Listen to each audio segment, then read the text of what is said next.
Thank you all for joining me. I'm going to start my commentary off with the boys, the West boys. Thanks for joining me. This is Everyday Shenanigans.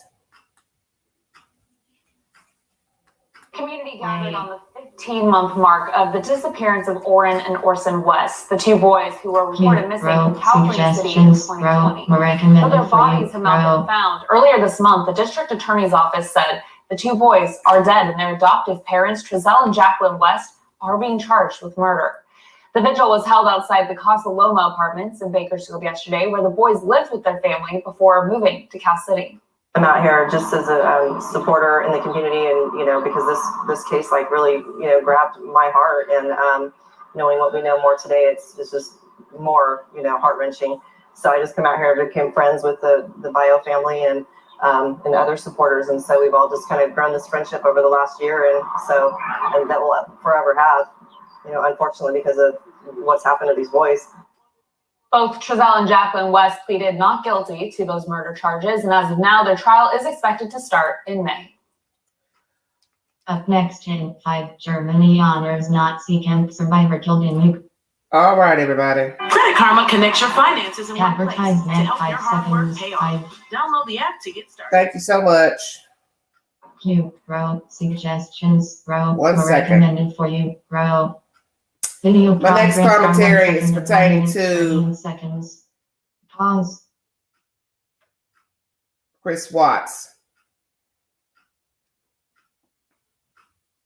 Loading.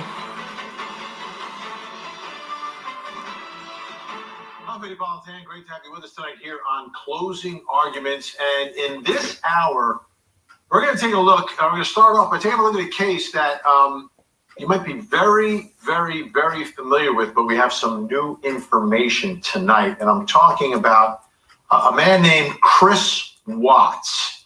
Take a look at his picture. Tell me if you remember this guy. Much thinner there from the first time that you met him and saw him. This is a guy who murdered his wife, who was pregnant, and his 2 daughters, ages 4 and 3. You're a man and you've got a family. Your job is to take care of your family. And then when you're a man and you have 2 young daughters and you're the man of the house and you kill them all? Unbelievable. This is a case really shocked a lot of folks. Shannon was his wife's name. Really, so incredibly tragic when you look at these family pictures and these photos. And you just think to yourself, why would someone do it? Why would you do that?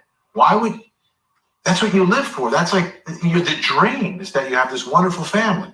And okay, let's just say hypothetically, right? Things aren't going well with you and your wife, or you meet someone else, you get a divorce, you figure it out. You don't take the lives of a 3 and a 4-year-old and your wife who's also carrying life inside of her. Now, Chris Watts, you may recall when this first happened, the story began as a missing persons case. Like, a guy comes home, where's my family? And the one thing about Chris Watts was, someone knocked on the door, he would answer. Someone knocked on his door with a camera, he would answer. And he would talk to people. He spoke with our affiliate, KMGH, Denver 7, out in Colorado. Take a look and take a listen to Chris Watts. You may have forgotten because it's been so many years, back in 2018 when this all happened. But take a look here. This is the moment when he knows he has taken the lives of his wife and his 2 children, but the world doesn't. Let's watch. Did you guys get into an argument before you murdered each other? It wasn't like an argument. We had an emotional conversation, but I'll leave it at that. But I just want them back. I just want them to come back. And if they're not safe right now, that's what's tearing me apart. Because if they are safe, they're coming back. But if they're not, this has got to stop. Like, somebody has to come forward. He knew that he killed Shanann, and he knew that he killed the 2 girls. He knew it in that moment. You saw him. Unbelievable. Well, tonight, we've got some new information and some new video that was released. And this is Nicole Kessinger. She was Chris's mistress. and she was interrogated by investigators or interviewed by investigators, whatever your perspective is of all this. But it really reveals a little bit more about this story, and perhaps a lot more about this story. Let's take a listen. I think I met him sometime in June, probably early June. It might have been May. I was just talking at work. It was pretty casual. He didn't have a wedding ring on his finger. And every time I talked to him, he didn't tell me that he was in a relationship. He didn't even mention his kids right away either. And then one day he told me that he had 2 kids. I was like, that's pretty cool. And I started telling me about his kids. That sounded like a sarcastic comment. No, I thought it was kind of cute. I was like, oh, he's a dad. It was like right around Father's Day too. So whatever that is in June. Okay. Yeah. So I'm not good with holidays. he told me he had kids, and then it was Father's Day shortly after that. So that's what I do. I was like, I know, I thought it was cute. And then he's telling me about him. He's pretty excited about him. And then he mentioned that he did have a significant other. And he told me that those 2 were in the process of a separation.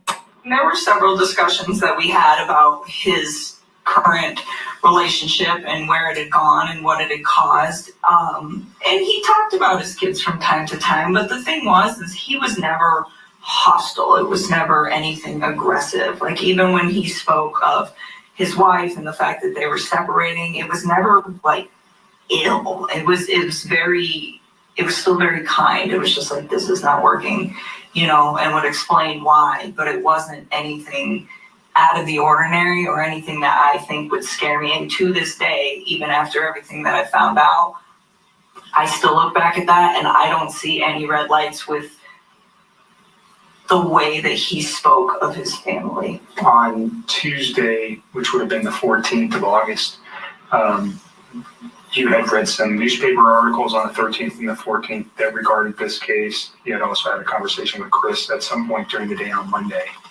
And on Tuesday, because of what you found, specifically what you said was, and don't let me put words in your mouth, but you found out that his wife was pregnant. Yes.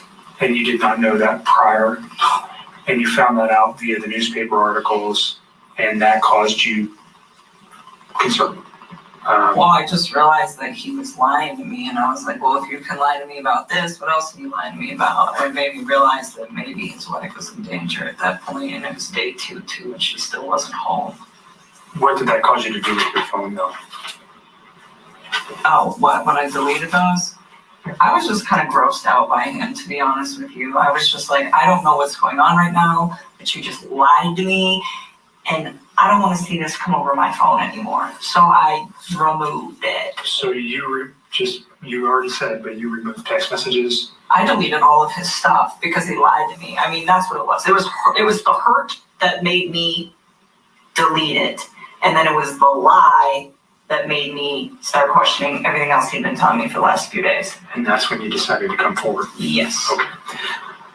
I'm still in shock that this whole thing happened. Like, that's why I gave him the benefit of the doubt for the first day, because I was just like, no way. Like, I didn't even think about that. I mean, murder was not on the top of my mind when somebody doesn't come home for an evening, especially if they just, like, had some sort of, like, heated conversation. It's like, okay, you guys are separating, have a heated conversation, you leave for a night. Like, I didn't even think this guy killed his wife. I mean, that like, murder is on something on the top of my mind when I call one of my friends for 3 or 4 hours and she doesn't answer the phone. Like, that doesn't even process to me as like a real thing that is a possibility at that point. And so then once he lied to me, I just really trying to like push him away, and he was like, just don't forget like the person that you knew me to be when you were with me or something like that. And like, Was that strange? It just kind of sounded almost like a farewell, and like I didn't think it was too weird because I was like, I think he realizes that I'm really upset that he lied to me, and I think he's aware of the fact that I'm probably about to walk away from him. So I think that was like his way of like saying goodbye. So it didn't really seem strange in the context of what was going on between like the him and I part of stuff. And then, and I kept asking him too, like, what did you do, Chris? What did you do? And he was like, I didn't do anything. And I'm like, where's your family? And like, I asked him that. I don't know if I started doing that on Tuesday or if I started doing that on Monday, but I think it was Tuesday, because I don't really think I was that alarmed on Monday. And then, so that was supposed to be like our final sign-off text. And then Jim got there at my house, and I was hanging out with Jim, but I was still like in my head, just kind of like stressed out. And I remember I like walked to the room, went in my bedroom, and texted Chris one more time. And I told him, I was like, if you did something bad, I was like, you're gonna ruin your life. And I was like, and if you did something bad, I was like, you're gonna ruin my life. And I was like, and I promise you that. And he responded back to me, and he's like, I didn't hurt my family, Nikki. And that was like the last text. That was the last time we ever talked. And I never said another word to him after that. That was Tuesday. That was Tuesday.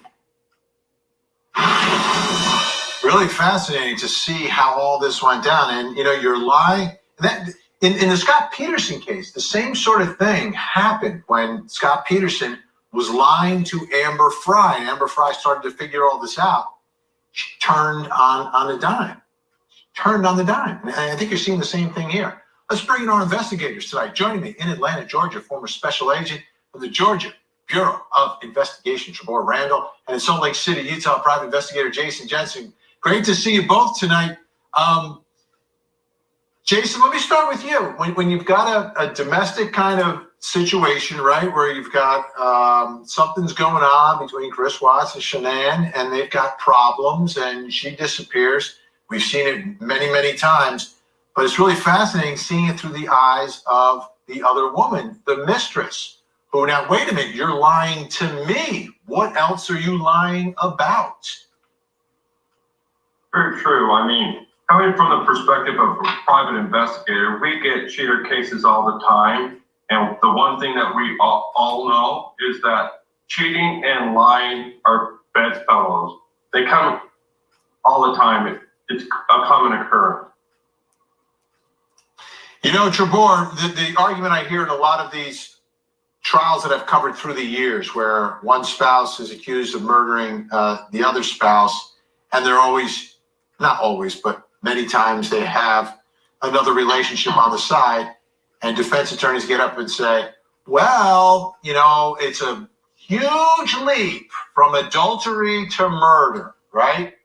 But it's not as huge a leap from adultery to murder when the adulterer's wife is missing and is unaccounted for. To me, that's a much shorter leap, because it's not just, oh, he's cheating and then you call him a murder. No, he's cheating and his wife suddenly has just gone missing. I mean, sometimes 2 + 2 = 4. And as Jason said, cheaters often lie because cheating is in of itself a lie.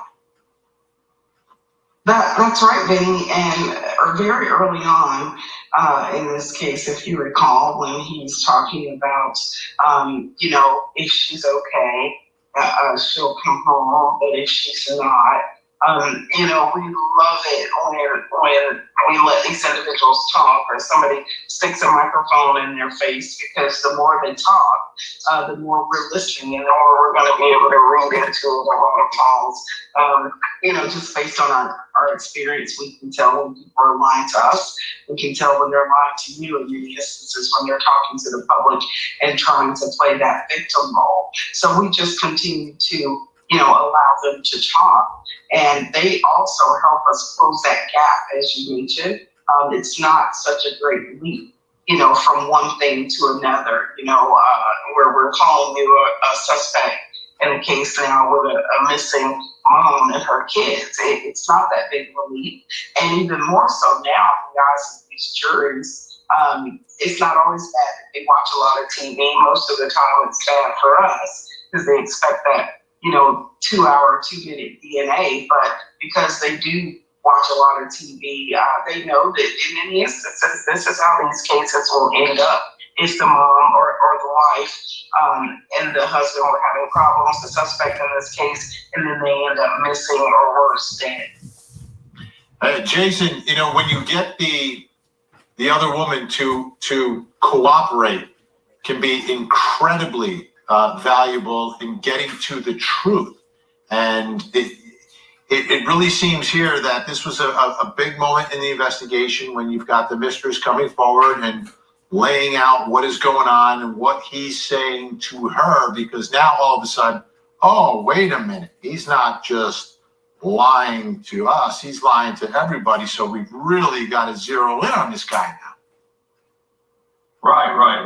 Whenever there's a disappearance or a missing person, we often go looking for motive, and oftentimes when you find that there's a new love interest, there's your motive right there. It's like, well, did your spouse go missing because you have a new interest now? Is it a financial benefit to have her out of the picture? Are you worried about alimony or child support? Is that why your wife and children are missing?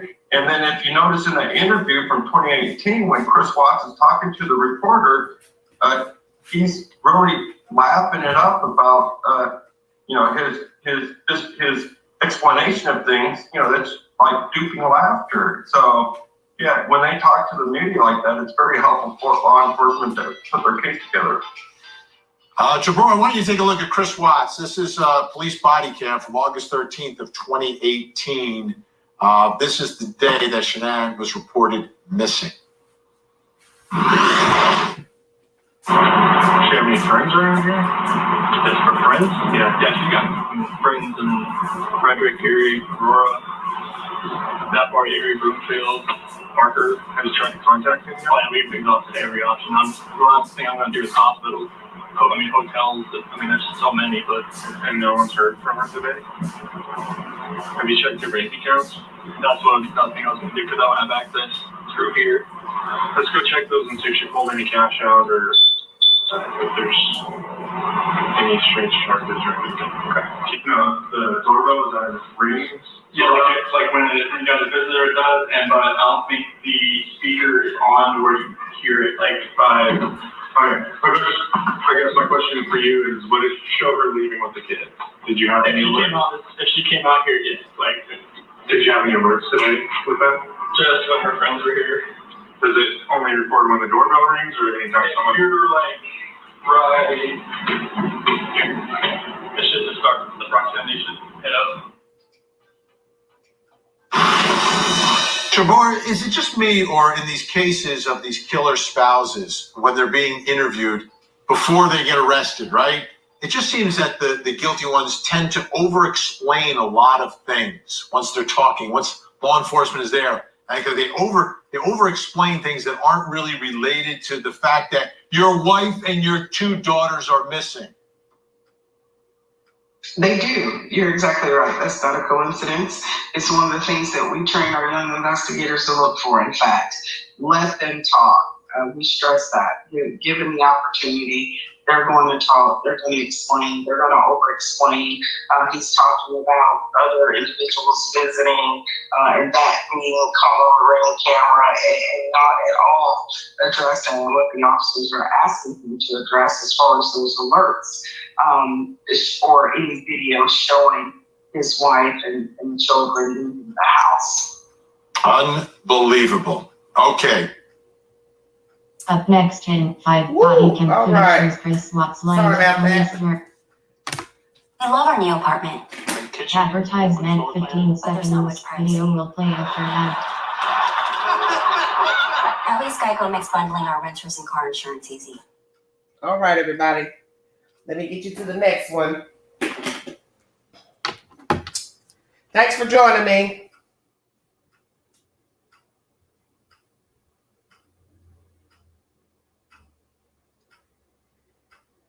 Next, I'm going to play you The Verdict, Billy Ray Turner.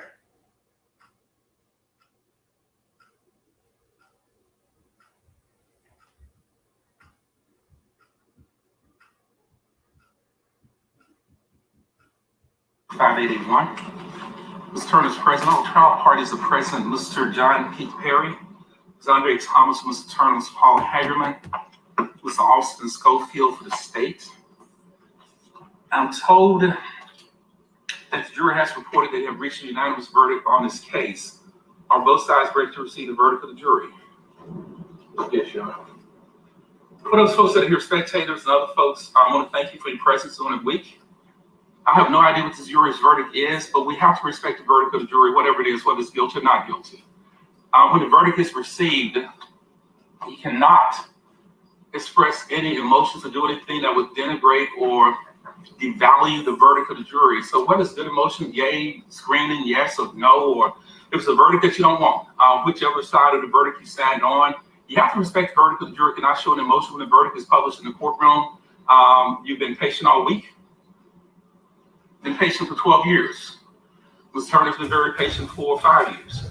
Last time when the sex case trial, Ms. Turner told me he's anxious to have his day in court because he's waited a long time for his trial. I have no idea what the verdict is. We will receive it at the same time.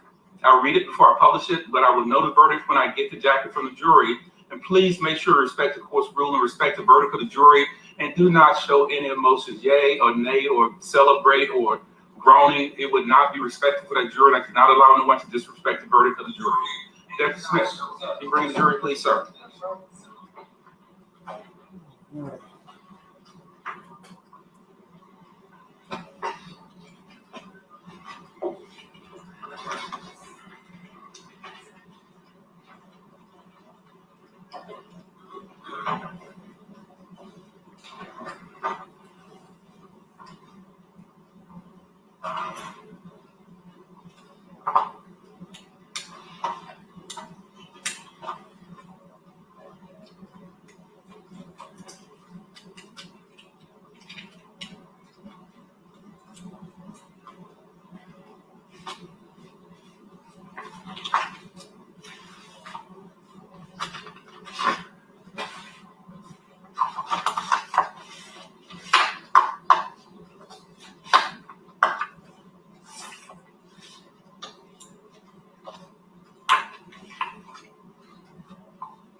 Yes, sir.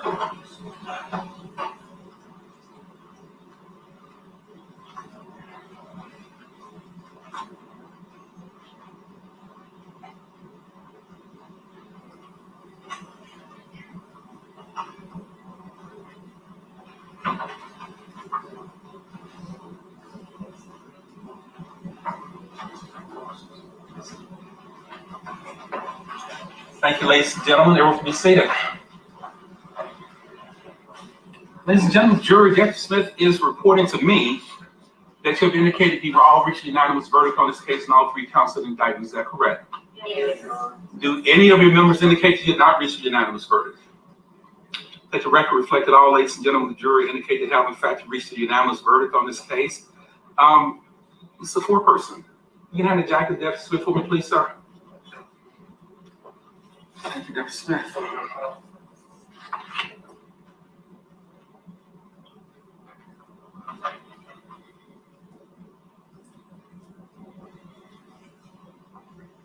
Ms. Billy Ray Turner. Stand, please, sir. This verdict reads as follows. State of Tennessee versus Billy Ray Turner, docket number 1705881, count 1, first-degree murder.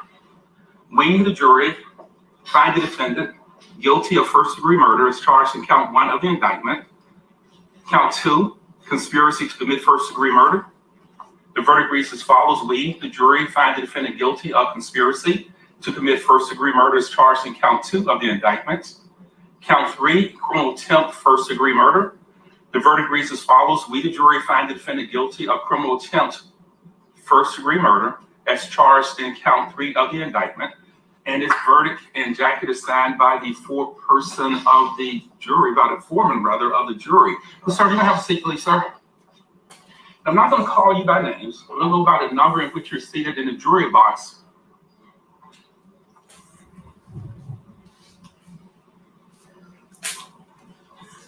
Starting on the end, juror number 1, is this your verdict, ma'am? Juror number 2, is this your verdict, ma'am? Yes. Juror number 3, is this your verdict, sir? Yes, it is. Juror number 4, is this your verdict, ma'am? Yes, sir. Jury number 5, is this your verdict, sir? Yes, sir.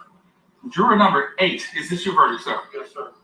Jury number 9, foreman of the jury, is this for a person of the jury? I apologize, is this your verdict, sir? Yes. Jury number 10, is this your verdict, ma'am? Yes. Juror number 11, is this your verdict, ma'am? Yes. Juror number 12, is this your verdict, ma'am? Yes. Juror number 13, is this your verdict, sir? Yes. And lastly, juror number 14, is this your verdict, ma'am? Yes. Ladies and gentlemen of the jury, this is going to conclude your service. You've had a very long 8 days. Well, let's go back one day to March 4th when I first saw you at the jury assembly room when you showed up with about 200 of your fellow Shelby Countyans. And I told you that you're going to be on a case that I couldn't talk to you about. I told you not to read anything, not to look at anything. And I told you it would take about 7 to 10 days to try this case. It took 8 days from Monday to Monday to try the case, and it's asking a lot of you. To tell you you're going to be sequestered, will not be able to stay with your family, will not be at your job. And we're going to take you away from all of those comfort creatures, take your phones from you, and told you that when you got here on Monday, when you got on Tuesday morning rather, that you'd be a guest in Shelby County and that you could not go home until this verdict has been received, whatever the verdict is. You could have given me a million reasons as to why, Judge Coffey, this is really not a good idea. You could have said a lot of silly things like some people did in some of those questionnaires as to why trying a case would not be a good idea. It is the trial system that we have in this country is the best system in the world. I don't apologize for you. I won't tell you that it's absolutely the best thing. If I were made king of jury trials, there's some things I would change, but it's absolutely the best system in the world. It is not perfect. I would not tell you it's perfect. It is flawed. But folks like you, when you receive a summons and 15 of you have heard this trial for a week, 7, 8 days, and 12 of you decided this case, it is asking a lot of you, and on behalf of the great volunteer state of Tennessee, the 4.5 million citizens of the state, all the persons, all the parties involved in this case, Mr.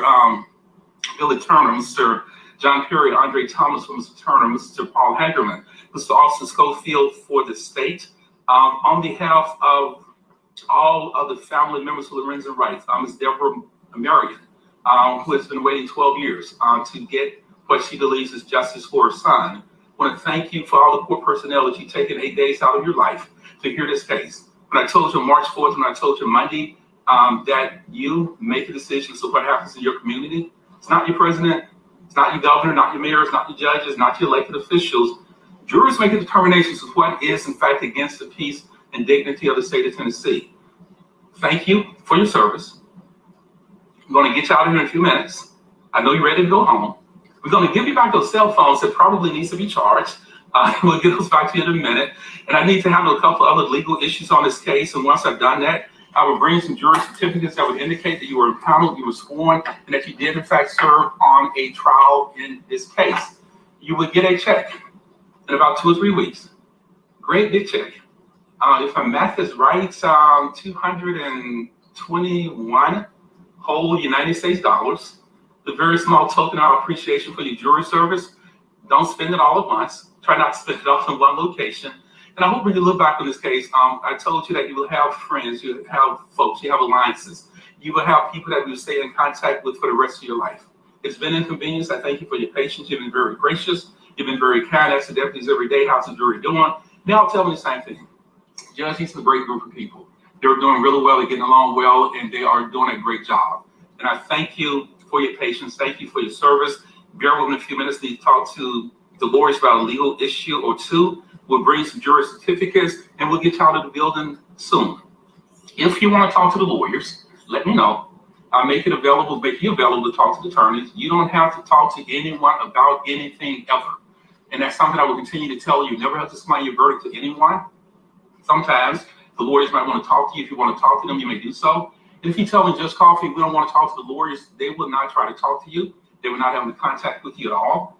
If you decide to talk to the attorneys, talk to them only about what your thoughts are, what your impressions are. Please respect the privacy of the other 14 jurors. Do not discuss anything that might have occurred over your jury service over the last 8 days. And please respect that privacy. And if you choose to talk to the lawyers, that's fine. If you don't want to talk to them, we're going to get you out of here. Let me definitely know where you want to go. I'll talk to you about that in a few minutes. And as I told you on Monday last week, March 14, 2022, will take you anywhere in Shelby County you want to go. I will take you to your home. We'll take you back to the hotel room so you can get checked out. Take you to home from the hotel room, anywhere you want to go in Shelby County. We will get you there. We'll get you there safely and make sure that you ride home safely. I don't anticipate anybody will try to contact you, but it does happen from time to time. And if somebody tries to contact you and you don't want to talk to those folks, you have my phone number, you have my email address, call me, email me, and I will get it stopped immediately. Again, thank you for your service, and that's coming from the bottom of my heart because we've asked a lot of you in the last 8 days. I will see you in a few minutes. You said, go with Deputy Smith, and I'll talk to you shortly. Thank you.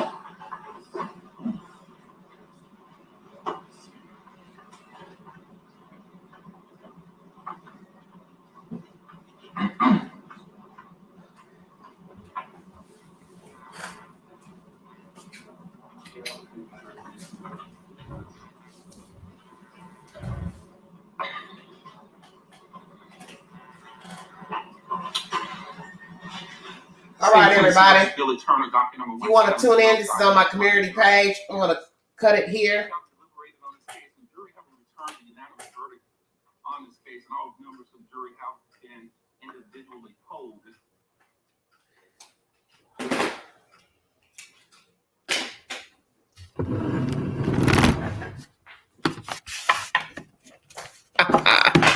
Thank you so much for joining me. Let me get situated. Oh, Lord. I have so much to do. Godly. Jesus. Computers, this, that. Thank you all so much for joining me. This is Everyday Shenanigans, 58 view, and not many people, but that's okay. This is a 3-part live pertaining to Cal City, 15 months. As you know, the district attorney of Kern County stated that, y'all view the wig. Oh, golly, sorry. That the children are deemed deceased.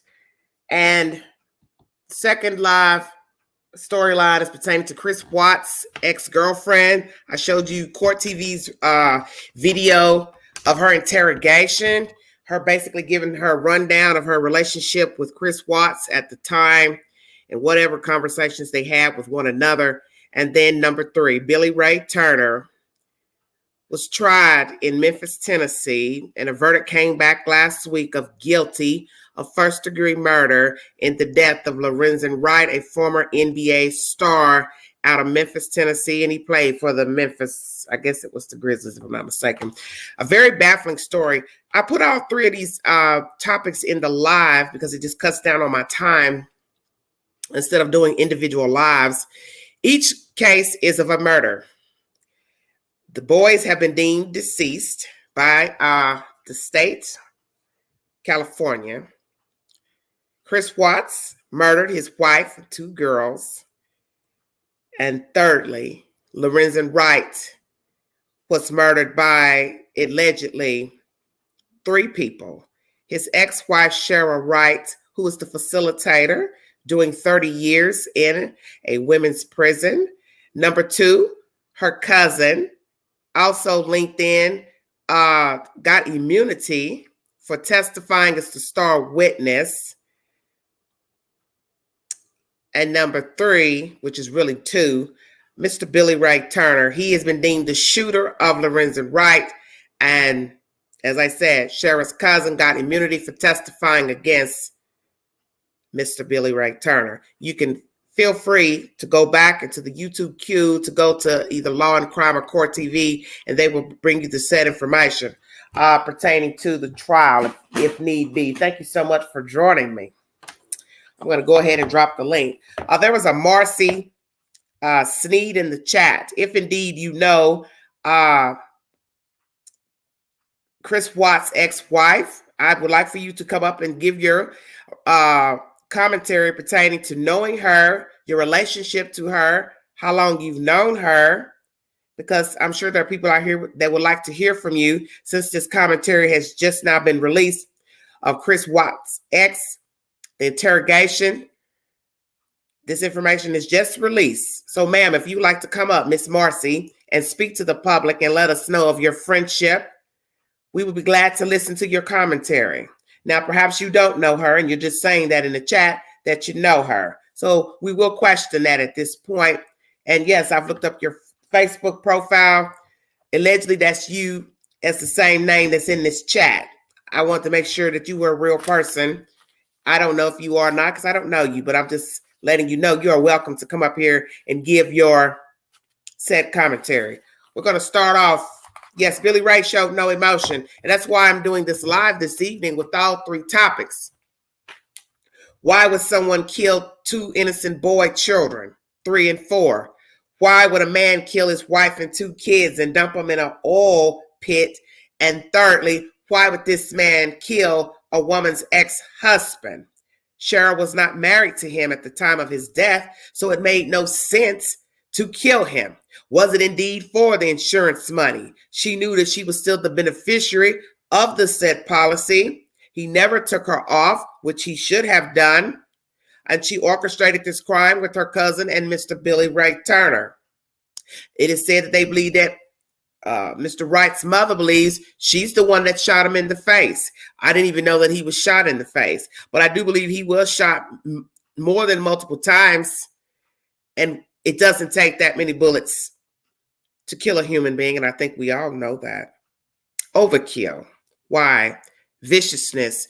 Shoot and kill a man you don't even know. All because of the instruction of a woman that possibly you had to have some dealings with.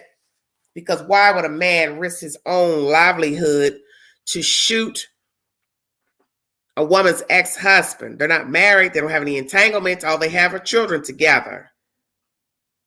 And you would listen to whatever she told you. That's baffling to me. And I want to discuss each case because each case is baffling.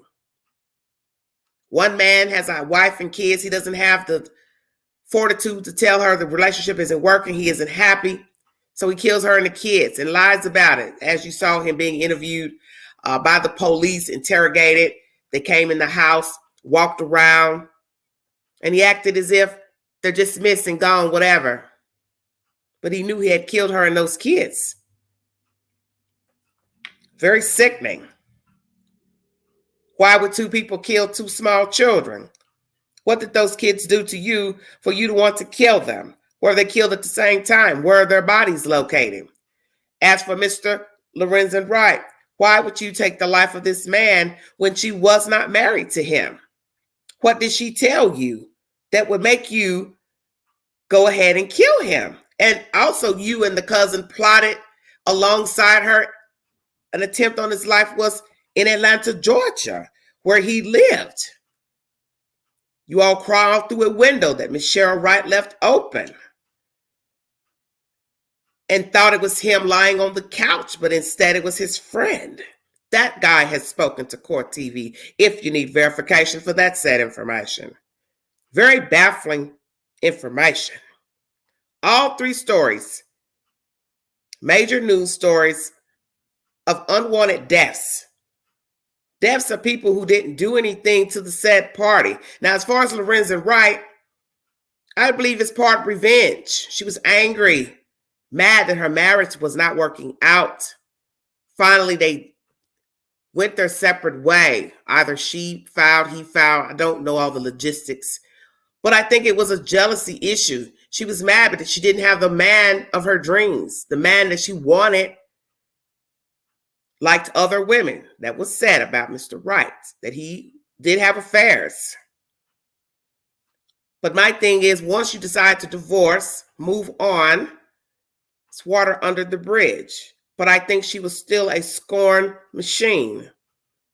And then possibly she knew of a policy with her name still on it. Perhaps she called the insurance company to verify if her name was still on the insurance policy, which allegedly it was because she got the money. So will she also have to pay back that $1 million policy? Because if you're investigated in a death of a human being and you are the beneficiary of a policy, the insurance company has the right to hold the money until further investigation and or you're cleared as a suspect. But at the time, there was no arrest when he was murdered, Mr. Wright. So she got all the money from the insurance company. But naturally, once she was found guilty of the said crime of facilitation of murder, those folks want their money back. And why wouldn't they? Thank you for joining me. If you'd like to donate to the channel, $ Big Angie 129 Cash App. All super chats are welcome during this live. This is a 3-part live pertaining to the West Boys. 15 months yesterday marked the children's disappearance. As I said, the state has deemed the children deceased, but there have been no location of the children's bodies. Number 2, Chris Watts' ex-girlfriend. The interrogation tapes have been released. Court TV has released the said interrogation, as I've shown you here on my channel. And number 3, Billy Ray Turner has been found guilty of first-degree murder against the former NBA star Lorenzen Wright. Thank you all for joining me. I will now drop the link if you'd like to participate in giving some type of commentary pertaining to the 3 subject matters. This is a 3-part live. Thank you so much for joining me.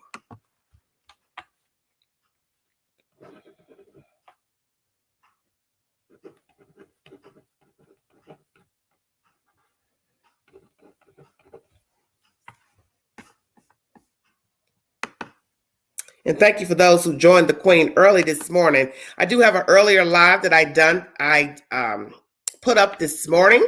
It's 4 hours long. Sorry that it's so long, but I had several videos that I played in the commentary. And the last video is a 42-minute interview with the said people, Allie and her family. And so I chopped it up by letting them speak. Then I stopped the video and talk about the said information in the said video. And that's why the live went as long as it did, because I had to chop up each thing that they said that I felt was relevant to whatever I wanted to talk about, and ask the panel guests their commentary on the said information. So I apologize for it running that long. I'm already 42 minutes into this live. I do not plan on being on for 4 hours this evening, because that is just too long for anybody to watch said commentary. And frankly, nobody needs to go that long in conversating. Even 3 hours is too long. Hour and 30 minutes is enough if people decide they want to engage in conversation and hit the link. And that's why you should hit the link, because it's offered to you to give your said commentary.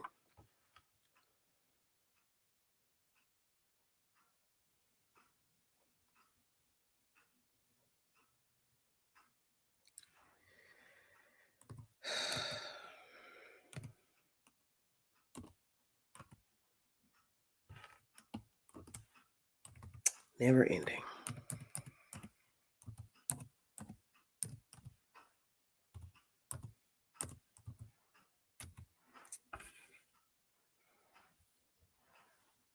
Thank you for joining me.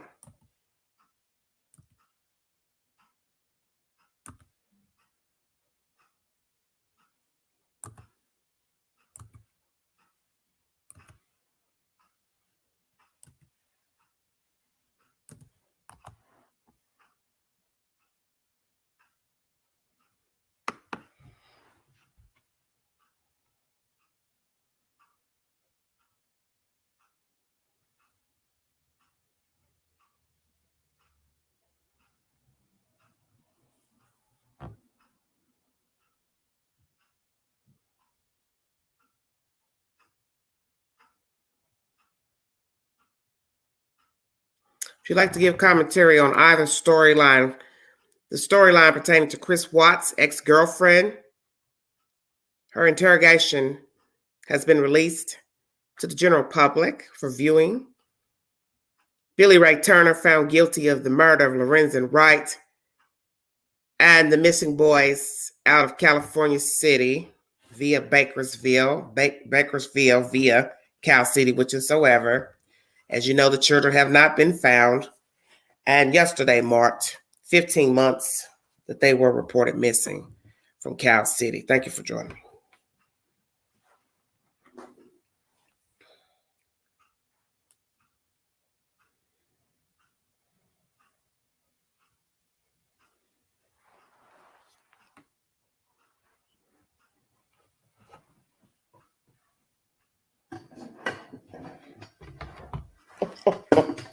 Busy, honey. I stay busy. Chords and mischief and everything.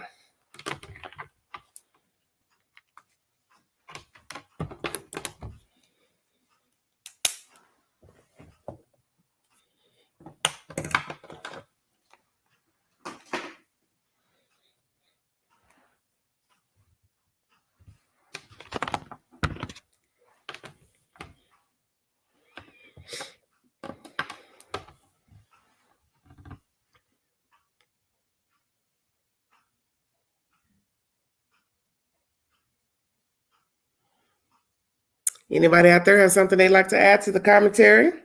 Feel free to hit the link. It's a 3-part live pertaining to 3 breaking news stories that have affected our country. Thank you. 2 boys missing out of California. 15-month anniversary was yesterday.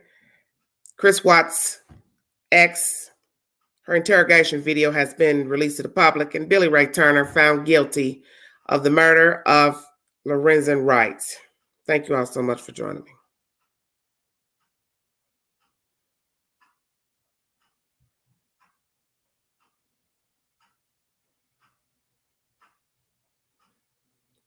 Dr. T, I don't know what you're talking about.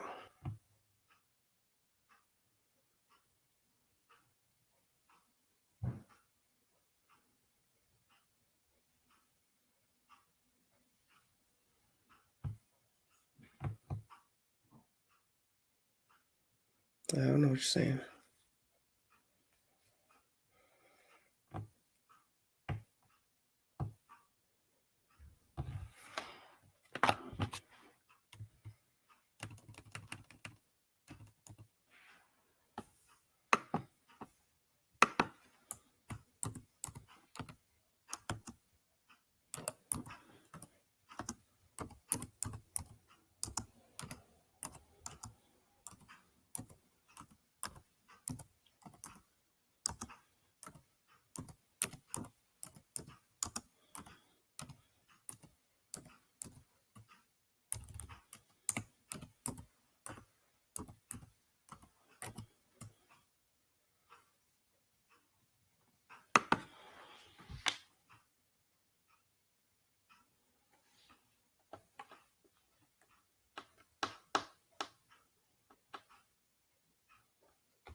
I didn't know who he was. I didn't know what he was speaking of, the money. I didn't know if he was talking about one of the stories or I was confused. Sorry. Not to be rude, but I didn't know.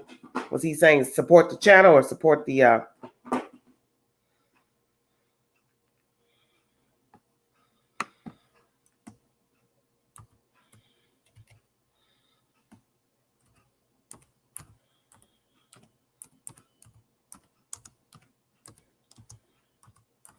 Well, I'll drop the Cash App if you want. It's up to you. Any donation is fine. Thank you so much for joining me.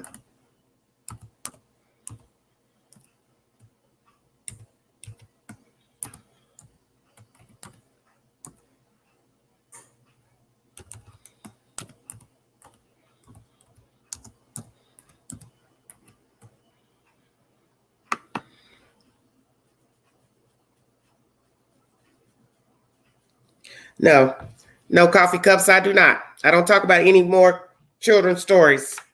Only the ones that I've covered already on this on my channel. Any story I see that I want to just update you all on, just a case, I put it on my community post, but I don't talk about any more children's stories. I've only talked about the ones that I've already spoken of. Thank you.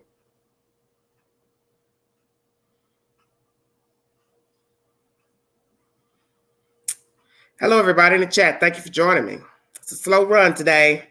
I was hoping to have more people viewing with having a 3-part live because I didn't feel like just doing an individual live per topic.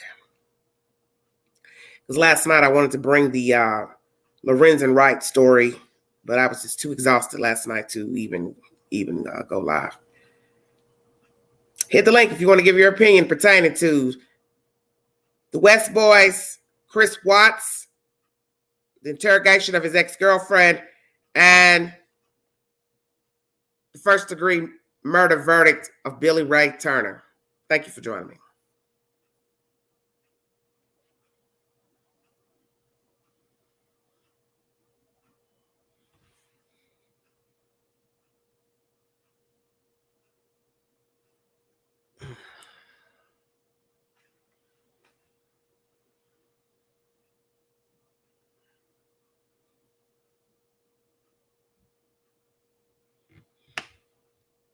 We have obviously a problem here in this country of deviant minds, people getting off on killing people. That's why I put all three topics into one live. Thank you, honey. I find it baffling. As I said, why would someone kill two children, boy children, toddlers? Why would a man kill his wife and two kids, dump them the way he dumped them, later confess? And then why would this man, A, share a right to kill her ex-husband? They weren't even together. It makes no sense. What drives the human mind to concoct a murder, plan a murder, ask someone to help? In the Sheer Wright case, she had aid from two people, allegedly, and they foolishly went along. Why would they risk their own livelihood, reputation, to aid a woman to kill her ex-husband? The man lied out into the field for 9 days. When they showed his body, which had basically dissolved into the ground, here is this very tall man sprawled out, and you saw his body print. It was disturbing to see what was left of a human body out there in that field.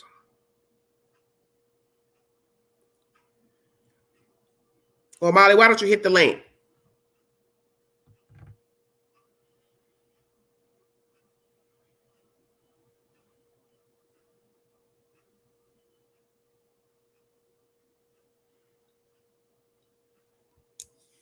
The human mind the brain is fragile, obviously. And what is baffling is what the mind can tell one to do. Wrong, talk bad, think bad, act bad, leave. Why?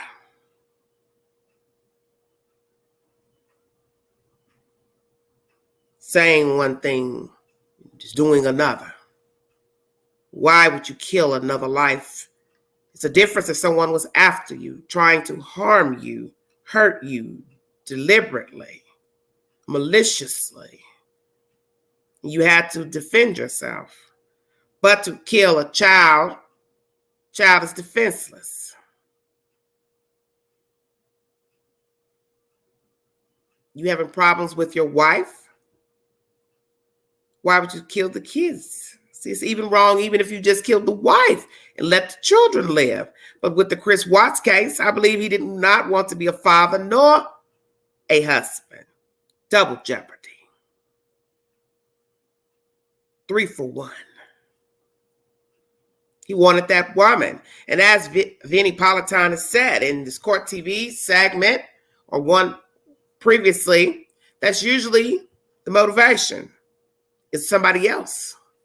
You find that in a lot of cases of murder for hire of a spouse, there's usually somebody else. Somebody else and wanting insurance money, said estate, worldly goods. They've left behind a nest egg. I want it all without them. I get rid of them, I get rid of my problem, or I just get the damn money altogether. Person may not even been a problem. The person's greedy. They're in trouble. This is their way out. Financial bind, burden. I'll kill him, her. And people not only kill their spouses, they also kill their children, their brothers, their fathers, granddaddies, grandmamas. They've got money. I want it. I need it. I need their money. Well, help me out. the situation I'm in.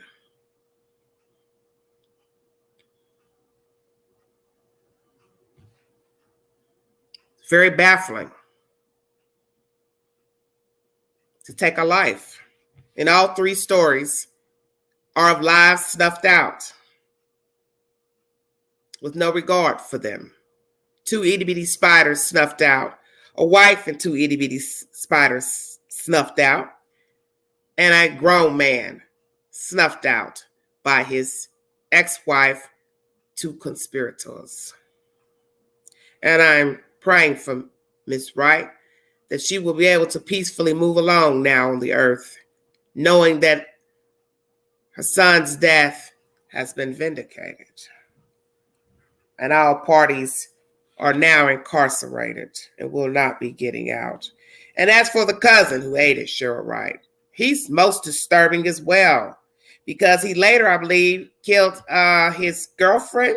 So here you are, shortly after catching that charge, you're now talking to the district attorney about a plea for the murder of Lorenzen. So you see, he was a murderer deep. Snuff out 2 people. So you are a killer indeed. What is your problem? You killed your girlfriend? So you've taken the life of a man who didn't bother you or do anything to you by the aid of your cousin, instructions of your cousin, and then you kill your girlfriend afterwards. I believe it's afterwards. I don't have much information on her death. The hell is wrong with these people? Very sick people out here. See, you don't know people. And you will hear a lot of people speak on behalf of the defendant, suspects. He was a nice guy. She is a nice lady. I've never had a problem out of him or her. Well, thank God you didn't. Because I didn't mind getting rid of Pookie, Ray Ray, Shamiqua, Mary, Susan, Paul, Dick. They would do the same to you. And that's what people need to understand.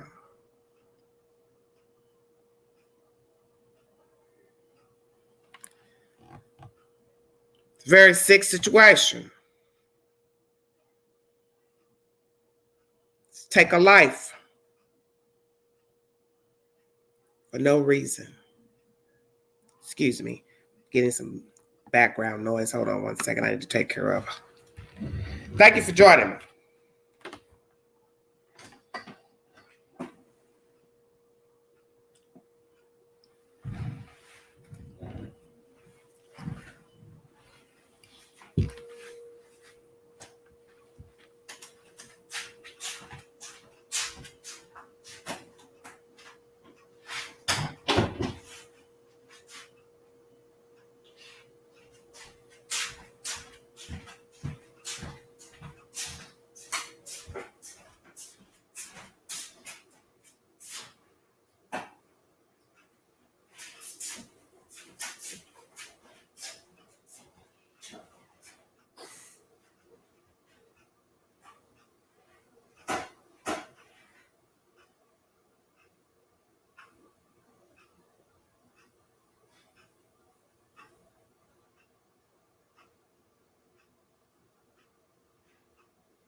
All right, I'm back.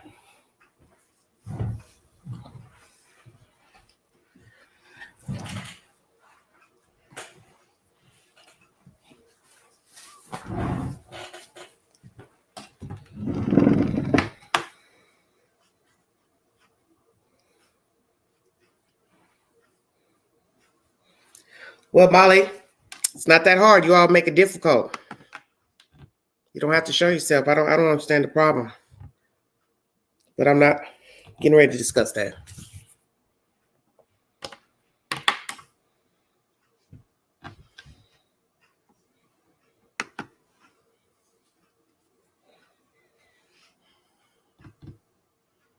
Hello, Diane. How are you? Thank you so much for joining me.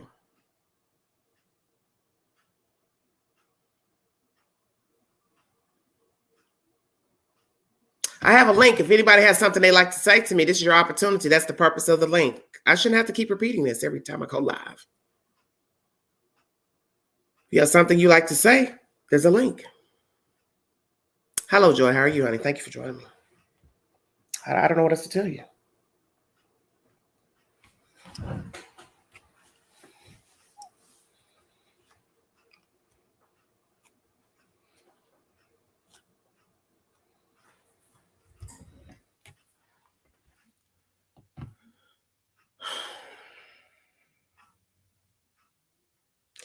As I was saying, 3 high-profile cases, one of small children killed by the parents and induced by minors, what has been said in an affidavit against Jacqueline and Trezell West. A man kills his wife, 2 kids, and then this man kills another man. Thank you, Diane. Kills another man by the instructions of Cheryl Wright. One could use better judgment, say he was having some type of affair, relationship with Cheryl Wright, because why would a stranger kill someone for you unless one, they were entangled with you and or you paid them? So is it possible it wasn't a relationship? She just offered him money. Here, I'll pay you this to get rid of my ex-husband. Going to come into a lot of money when he's dead. Very baffling information. Because it doesn't make any sense. Just killing people for no damn reason. And we have sick people out here. See, because you don't know people. That's the point. All the stories are similar to some degree because they are the taking of a life.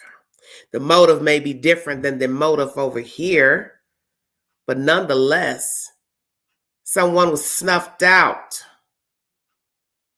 for a selfish reason. Reasons. They can't come back. As they say in this life, there are no do-overs. You have to take advantage of living. And how cruel is it for someone to snuff you out?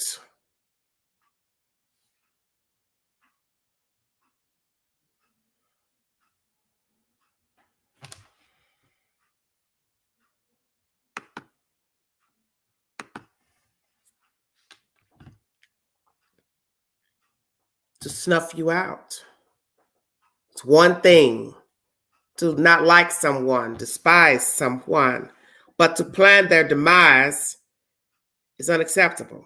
Because if you can sit and formulate a plan to knock him or her off, or they, you could take that same amount of time and energy and walk out the damn door or remove yourself from the equation. The safest bet is to remove yourself. Why risk penitentiary and or death because you don't like someone or someone hurt you or violated you, betrayed you? I mean, I heard a preacher once say, a TV evangelist a couple of years ago when I was passing a channel, and the pastor said, "Why are you complaining about your life? Why are you complaining about your life? Why are you going on and on about what's wrong with your life when they killed my son, Jesus, stretched him wide, tortured him on the cross, and you're complaining about your problems?" It's a very valid point. He died for our sins. And yet we mope and groan and complain and cry and stomp and shout and threaten people, bully people, just go on and on about what the hell's wrong with us today. But we've never been tortured to death. And we hope to never be tortured to death. Brutally murdered. Just something to think about. Hello, Brittany. How are you? I'm good. How are you? I'm great. Great. How are you So feeling? I'm good. Much Okay. better. All right. Yes, ma'am. So the Lorenzen thing is really an interesting situation. I think it's very crazy. I What are you wasn't talking sure. about? Wait, slow down, Brittany. What are you talking about? Lorenzen, right? Oh, that subject. Okay. Yes. I wasn't sure if is it his ex-wife? Yes, it is. Yeah, I wasn't sure if she was charged yet, but I just heard you go over She's in that. prison. She is in prison, dear. And this is a cousin that was discharged, correct? No. Handyman Deacon. Oh, I don't know where I got cousin from. Okay. Because the other Anyway. one, the one that testified against him. Oh, okay. Mm-hmm. They're Yeah, all and I locked think up. yeah, and they should be. Everybody is accounted for, as they would say. I feel like I'll watch this. There was maybe a Dateline or something on this, and maybe it was his uncle or someone in the family was talking about, they thought that the ex-wife had did it for the life insurance, and he was going on and talking about how much money this lady had spent in furniture and having like I don't know, interior designers come in, that it was crazy. I don't remember the dollar amount. I don't even remember what the whole The policy. insurance policy was $1 million. Yeah, but it was almost like whenever she was getting ready to go to court, that there wasn't a whole lot left. And to hear But you her have to think about this. Let's talk about this. You don't make any money. You're not generating any money. So whatever you acquire, it have to be a substantial amount, because naturally you're going to live a certain way. Naturally, she lived a certain way before she orchestrated his death. So now you're trying to keep up with a life, plus live a life or whatever the hell you just attained, which is $1 million plus, whatever. So anybody knows common sense, $1 million is going to go very fast because they had at least 6 children. Then you're going to be spending money. So $1 million will go very fast because you don't have any money coming in after the one that you got from the life insurance policy. right. Yeah. Because you killed the money maker. So this is how you know she's a fool. That's a fool. Why would you kill the money maker? He destined to make more money even without playing pro ball. Right. All he had to do was network, get in the game, get into the entertainment business, which a lot of people do, invest. But I think he didn't spend his money wisely either, if I'm not mistaken. Because I think I heard that. He I feel like that was good. He hadn't spent his money properly. But what I always found sad, and correct me if I'm wrong, what I feel like I had watched on the Dateline was that he had called 911 whenever. Well, he was out in the field, when it happened. Yeah. And they heard the gunshots in the 911 call. Mm-hmm. And it's crazy to think that, with being able to hear gunshots, that wasn't somehow followed up on, tracked by GPS with the phone. Because that was the big issue, that possibly he could have survived. But I don't think a person can survive 20-something shots. That's the purpose of them shooting him that many times. They didn't want him to live. I didn't know that. Yeah. Yeah, no, I didn't know that there was 20. Why do you think they took him out from where he was? See, that's another thing I don't understand, is how he got out there. What was the motive of him getting in the car with whomever? How did you get in the car with those said people? That's why the mother believed the sheriff was there. And that makes sense, because why would he be going with her cousin and this guy? What did he tell them? What would they have told him to put him in the car? He's a big guy. You weren't just going to put him in a car. Right. You forced him in there by gun. And I still think he would have fought him.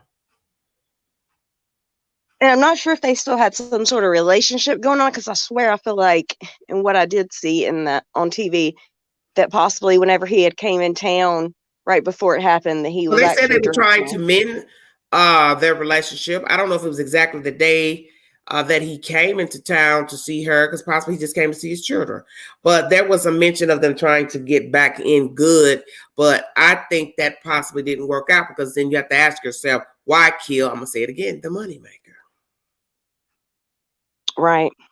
Because $1 million ain't nothing. But I'm also not her. So her mindset could have been, I'll just chalk it Don't worry about fooling with him, trying to get back in good. I'll just go and kill him and get the insurance money, which she did. But I still believe there was more to it than just the money. I believe it was revenge, possibly because it wasn't working out. Okay, And with the this man lives in cheating, Atlanta, she's in Memphis. They don't live in the same city. How is that going to work? right, and his lifestyle, of course, they Yeah, who really, said it changed? right, I think he and possibly missed having a wife and kids, what we call the camaraderie of a relationship, having your children around, but that doesn't mean that the relationship was solid enough to make it last again. I don't know. It's crazy to think that you can have 6 kids by someone, and People do it all the time. all the time. Yeah, I know. Men plot the deaths of their wives all the time. And as you see with Chris Watts, he killed both his kids and his wife because he didn't want none of them. And the unborn child. Yeah, he's sick. He really is. What's crazy about that is I feel like, well, from everything I've heard on the interrogations and things and the timeline from the girlfriend, they only really knew each other a little over 30 days, which is, I'm assuming that, he didn't want to be Right, married. that's why it's deeper than any assumption. He wanted out. How could you really assume that you will get to live a life after doing something like that? But he did. Yeah. You see how he talked to the police when they interrogated him. He played the Yeah. role up until he realized they gathered what they needed to say, "Sir, you're lying to us." Yeah, he only lasted maybe 48 hours, something like that. I didn't know how long it was, but I know they had long. enough to tell him, "Sir, you're lying to us." Because you had neighbors up seeing the truck parked down the street, if I'm not mistaken. When I watched that Netflix documentary, which is a very good documentary for those of you who check it out. Text messages, see, all that stuff you can't erase. That's what people don't understand. People are going to talk. The neighbors are going to talk. People are going to notice when a car moved, didn't move back then. That's another thing. The guy next door camera showed you with the truck back then in the wee hours. He hadn't planned it out. Yep, that's sad. The Netflix thing, though, was very good. And from what I was reading about that, it had said they didn't have to have a narrator for the actual movie that they did on Netflix, where Shanann had, I guess, publicized so much of her life with the recordings, with the business she was doing, and where she was so public with everything and all videos and things like that. So that was interesting to know. But and it was sad. She and her husband obviously were opposites. They were not meant for one another. It's very obvious. He complained about her spending too much money. I do remember in one of my conversations a while back, a female had said that on my channel. Well, she had spending problems. I don't give a damn. What are you saying? You sound stupid.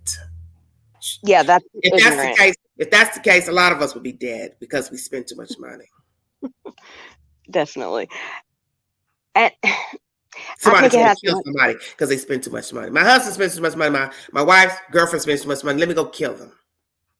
And who doesn't spend too much money at the end of the day, really?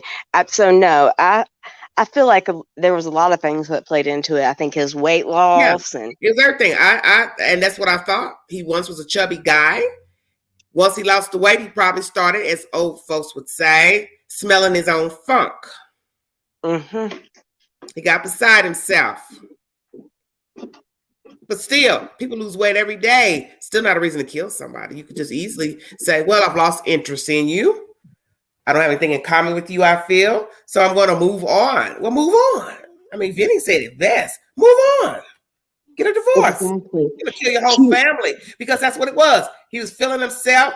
People were probably looking at him, giving him compliments he never got in life. He started seeing himself in a different light. Now, I don't need them. They're dead weight. They're dead weight. Right. It's just like you kind of say about the Tennessee people. Don and Candace, they never had that type of attention and things like that. So, yeah, I think he was definitely eating that up.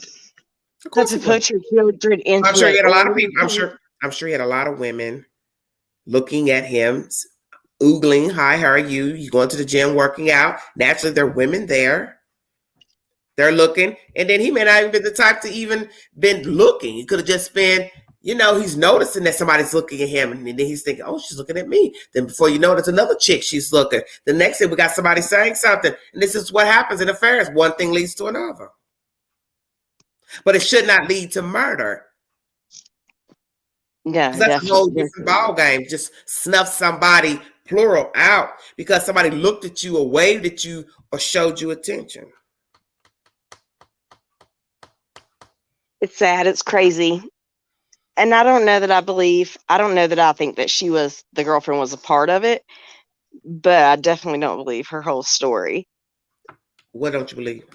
As far as like not knowing that they were still married or that they were married, not trying to get separated, I should say. Separated is married. So she did mention that in the commentary that I played that he told her that. But that wasn't true. What wasn't true? That they were separated and that he was living in the basement. And in the end, it don't matter. She knew he was married, so to me, it's all the same. Well, yeah, and yeah, I don't know why anybody would listen to another human telling you that they're separated. If you're not living in a separate house, and I haven't been to that house, so see, she should have known better then. In 1 month, no matter when she found out about the marriage, when he decided to tell you that he was separated, day 1, day 8, whatever, he never took you to a place, then that means he's not separated. So at some point, she knew he wasn't. Without the texting, the calling, news clippings of the missing, whatever. He ain't never took you to his house, as my daddy would say. That's something you're supposed to find out really day 1 when you start talking to somebody. Oh, where do you live? And that's the sick thing. When his family was in North Carolina, where were they going and meeting? So you have to look at all that. Mm-hmm. He actually did end up letting her come to their family home, which is quite disgusting in my opinion. When Shanann and then when she was missing. No, they were just on vacation in North Carolina. The kids. Oh, and his family out of town. Yeah. And you should be able to look at it. I don't know. I just can't imagine you in a relationship, starting out a relationship with somebody that says, even if you are separated, that's fine. But people are. Let me tell you something. There are people who don't even believe that you're even married, even when you're legally married and separated. A lot of people think like that. That's why people end up hooking up with people, because they spin the web. I'm separated, whether they are or not. And the person falls for it. But like I just said, if you're separated, then take me to where you stay. And he admittedly said he lived in the same house. And there are, and I'm going to get to that point too, there are people who will say they're separated, but in the same house, which makes no sense. You can't be separated and in the same house. It makes no sense. Because imagine you're going out in the street telling people that, and then you're trying to bed somebody, but yet once again, I ask you, where do you stay? And you say, oh, I'm still at the house. Well, then you're not separated. We're still hanging in there for the kids. But you're still not separated. You're still. I get it. I don't care if you're sleeping in another room. That's another thing. You'll never have proof of that. No, never. You'll never have proof of that because a person will tell you anything. I think a lot of her being pregnant now was also a big, or not now, but then was a big deal to him. He clearly did not want that child. And you could tell by, the text. I guess that slipped my mind about another baby. I hadn't even thought about the other child. I forgot that she was pregnant. Mm-hmm. I was just focusing on that interview because that was what I was showing was the interrogation. I don't know. It's sad. People are freaking crazy. And, there wasn't one person. Why is it? Hold on a minute. Why is it that something had to snap in Chris? You don't know him. You don't know Chris Watts. He didn't have to snap. Why don't you take it as it is? You didn't know him. Nope. That the little chubby guy turned into a thin guy. And he killed his wife and kids. You don't know him. Obviously, nobody knew him. Because when you talk to his parents, you don't think they're stunned to know their son killed his wife and kids, whether they liked her or not, doesn't matter. So many people still believe he's innocent. It's crazy. Well, see, because you're listening to text messages and going on and on about what she did and didn't do. It doesn't matter what she did and didn't do, because one, we're not there. We don't know them. We don't know what their life was like. And the point is that is no reason to take the life of anyone because of spending habits. Correct. But if you think like that, then your ass could be on the chopping block tomorrow. And you can tell just by the things that she says in her interview and things like that, Nicole, that she was paying attention. She was well aware that they were not separated. Things like when they went out to dinner, he always used gift cards. Okay, yeah, I'm going to think that's really odd that you're always paying with like a Visa gift card versus, I don't know, your regular debit card or things like that. But she had mentioned, because, they worked for the same company, that the company gave out a lot of gift cards for whatever reason. He would say he just needed to use these, to get rid of them or whatever, because it was from their companies. But that's just odd. And, and the one time he did pay for their dinner. Why you couldn't accept that maybe he's cheap? That's the point that's been made about him. He didn't like the fact she was spending money. Well, yeah, because the one dinner that he did pay. Think about this. With a gift card, there's only a certain amount on there. And if it's a gift card to a restaurant, let's be real, how much money do you think the most somebody would put on a gift card for a restaurant? I don't know, $50. Huh? $50? Probably the most. So think about that. Don't have to be that he was maybe trying to conceal anything from the wife.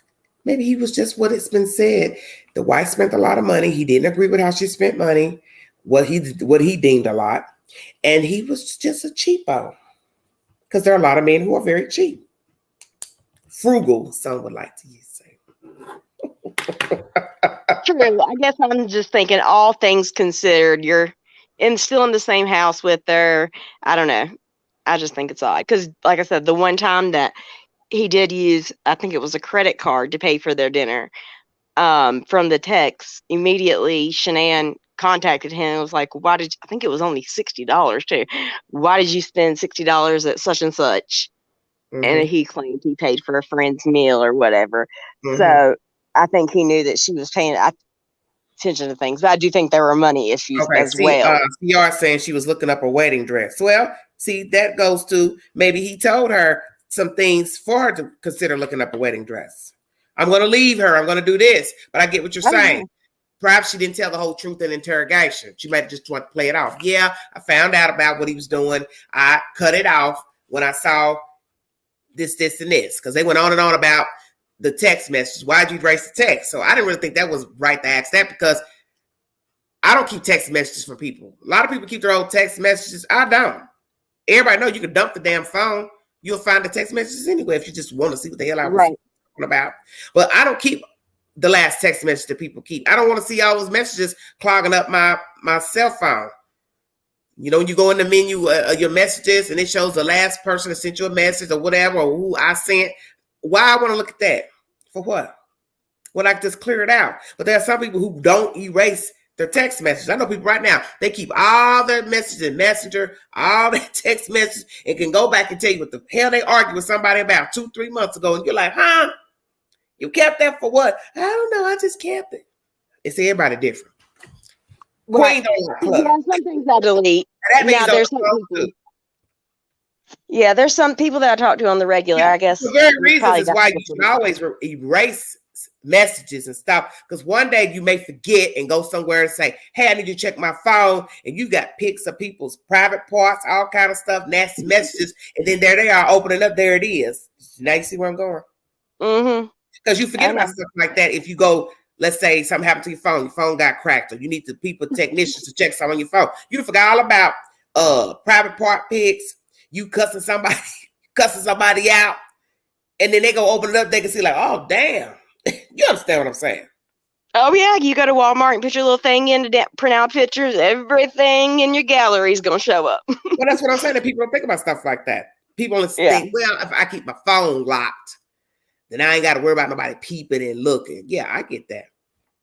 I get all that, but I just don't believe in keeping messages. I once I said what I had to say to you, I don't have the need to keep the messages. The only time I would keep something if I wanted to see if a person responded and read it. That's the only time I keep it. And we're now getting out of that to where we don't give a damn if they read it or not. We just keep it moving. Girl, get you an iPhone. You have an iPhone, Queen?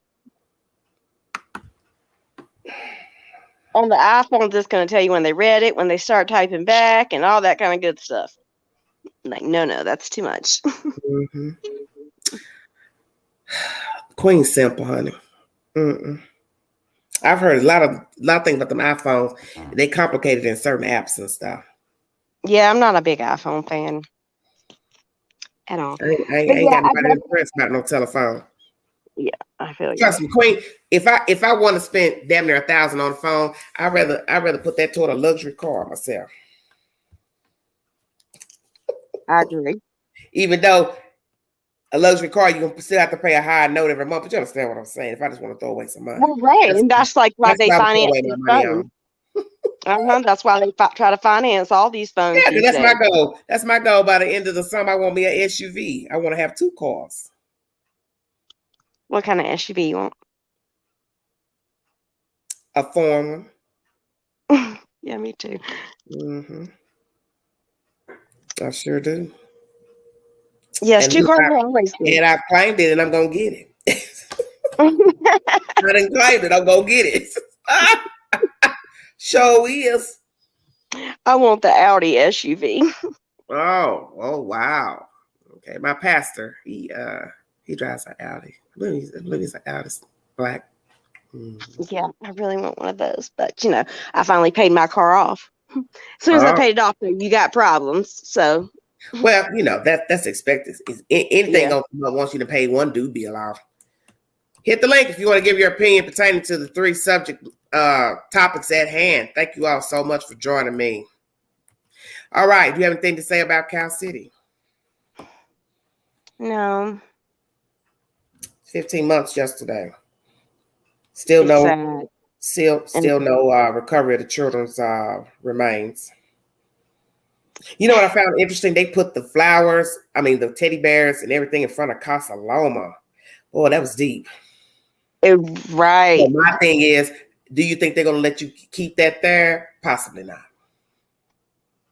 Maybe for a few days. They're not going to let you. They're not going to let that stuff sit there and pile up. I can tell you that. Y'all got away with doing that over there at that house in Cal City because they didn't stay there to put their foot down and tell you to stop.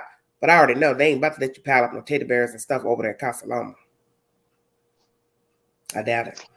No, especially with it being an apartment complex, and there are certain standards they have to go by. Yeah, I believe it was gated at the time when the people were running over there a year or so ago, and probably still is. And I just don't see them allowing that to become a shrine. You know what I'm saying? Becoming a shrine. Maybe for a few days, but after that, that'll probably be it. But I think it's super sad. Have you heard anything that they are actually still searching, though, with all the information they have, as far as, they're able to say they're deceased? They're not going to tell us. Yeah, they're not. So, you discussed Chris Watts, Lorenzen. Do you believe that Billy Ray was having an affair with Cheryl Wright?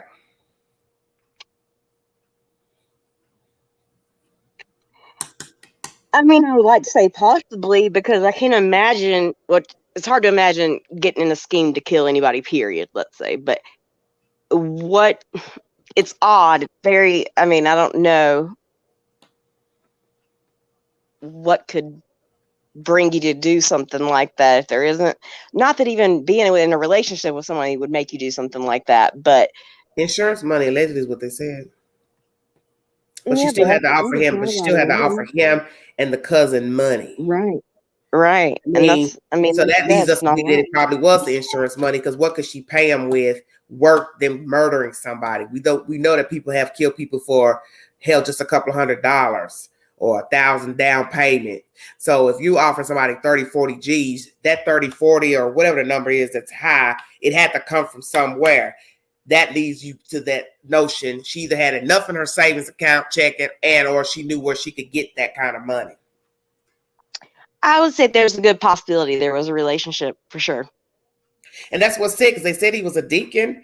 The cousin, one of her cousins, I believe, testified, a female cousin testified, or somebody said something about him being a decent guy, helped out with some children at some function or something. So it's very baffling that a guy who appeared to be a nice guy could get himself roped up into killing a woman's ex-husband. For what reason? They weren't even together.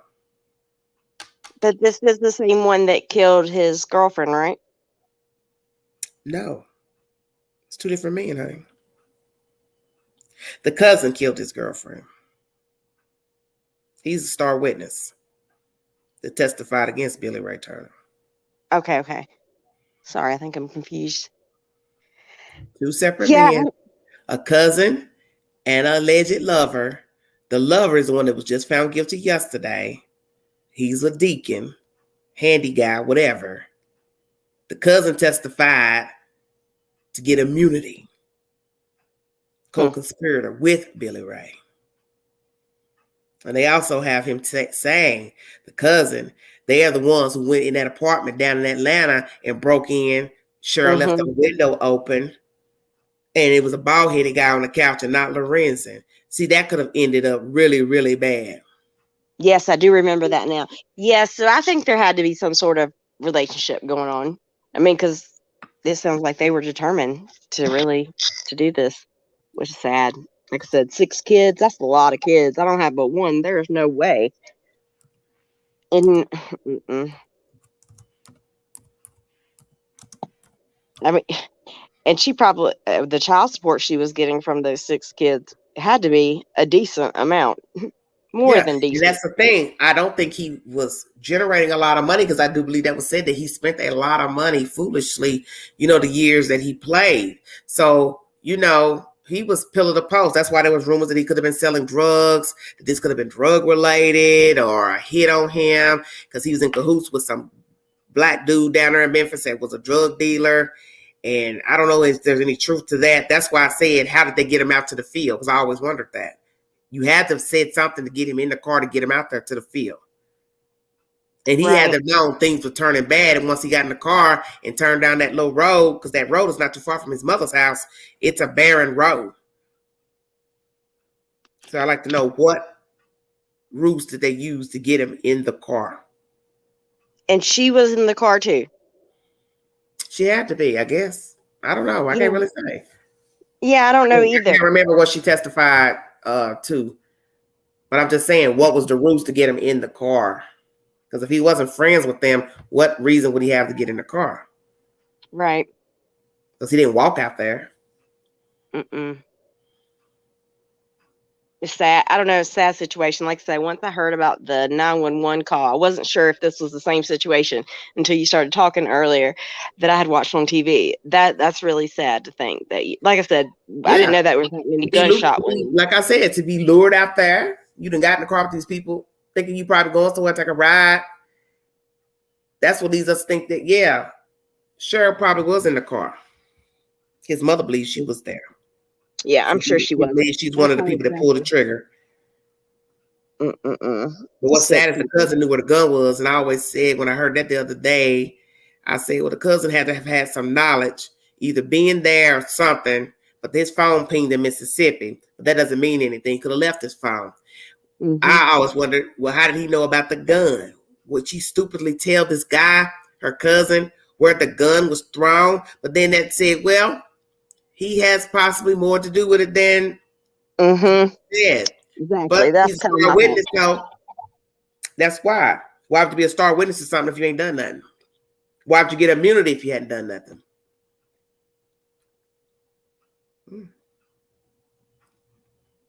I don't know. Crazy situation, that's for sure. Sad. Sad to think 6 Do you kids. think that they'll find the boys?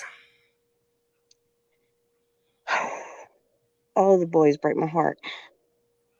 I pray they do, because they deserve to be put to rest like a human being.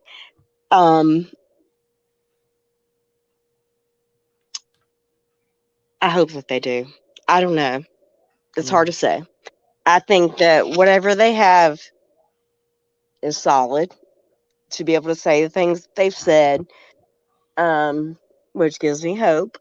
So there's a little justice there, but everybody deserves to be laid to rest Somebody properly. said she lured him out there saying she was picking up money. Well, that makes you think that they were not doing the right type of stuff. Yeah, that'll anyway. make sense. Yeah. Yeah. Because first thing I'm going to ask you is pick up money from home. So what did Right. he do? Drive his own car out there? Because I don't remember them saying his car was found out there. I can't remember if they said his car. I don't remember hearing anything about his car during the trial. I think only he was found. Yeah, that's what I'm saying. Then they said something about them cutting a hole in the fence and just different kind of crazy stuff. I was just like, I couldn't really get into the trial like I wanted to last week because it was winded. They had so many long breaks. And then I'm trying to, talk about this other stuff I talk about. So but I wanted to, do a video about him because this has been one baffling case to me because I can't wrap my mind around it. Past couple of days, it's been on my mind. Like, how did it come to this? How did it come to you killing this man? I just don't understand it. All these cases don't make no sense. They don't. It's sad. One that's the killing his thing. wife and kids. Somebody killing 2 children. I want to talk about that too with the boys. Do you think they killed them both at the same time? They were killed the same day. I feel like possibly no. And I don't know why I really say that, but that's even more sinister than them dying on the same day. Because in your right mind, you're thinking, who the hell can just beat 2 children to death at the same time? But what if we are talking, separate days? It's even more sinister. Yeah, and I don't know. I mean, like I said, they said what they said in the affidavit or whatever regarding the other children. I don't know. It's hard to wrap your mind around having other children do that to a child, much less 2 children. I don't know. It's a lot. It really is. They were just failed every time. It's sick. I don't really have any sympathy for the bio family. And of course not the foster family. It's sick and it's sad. It really is. They were failed every time. And I can't imagine. That's what's so sad about the story for those that ain't woke. Yep. They didn't have a chance. And how terrible is that to be 3 and 4 with no chance of survival? And it's really easy for, the family, and I don't mean anything rude towards anybody when I say this, for the bio family to get up there and say what they say now. But, where the hell were you? Where were you? You have a whole family. Mm-hmm. Okay.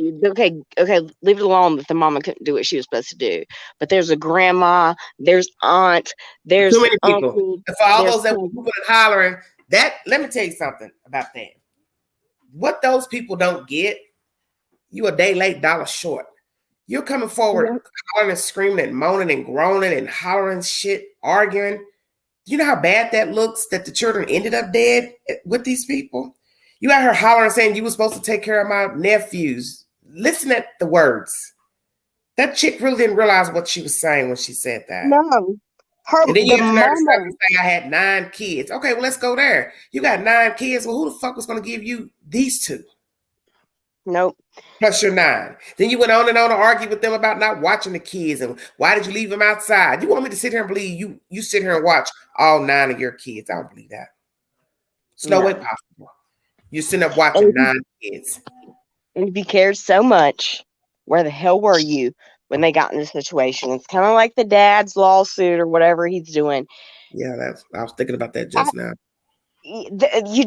Kids don't get, CPS doesn't want your kids. They don't. Yeah, the same system that everybody cries about is so broken and unprofessional, then that should tell you something. Then why the hell would they want your kids then? Exactly. They can't there's no way they could ever keep up and be on top. As CPS of everything that they should be. With California is a big state, so anybody with sense would know bigger states, bigger problems, bigger demographics, bigger problems. Anywhere that's got a big demographic, you're gonna have bigger problems. I don't care what the problems are, any kind of problem.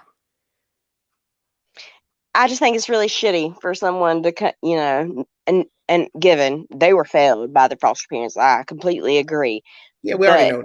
Yeah, that's a to given. come forward to say, you know, I don't know. I don't agree with that at all, because you guys are the reason, not you guys, but their parents are the reason Yeah, they were in that but situation. the relatives look just as janky because you're acting like you were a part of their lives. You're proving that you were a part of their lives because that means somebody would have been able to step forward and Exactly. ask to get the children. So it is what Yep. it is. Hold Nope. on, we have somebody else joining us.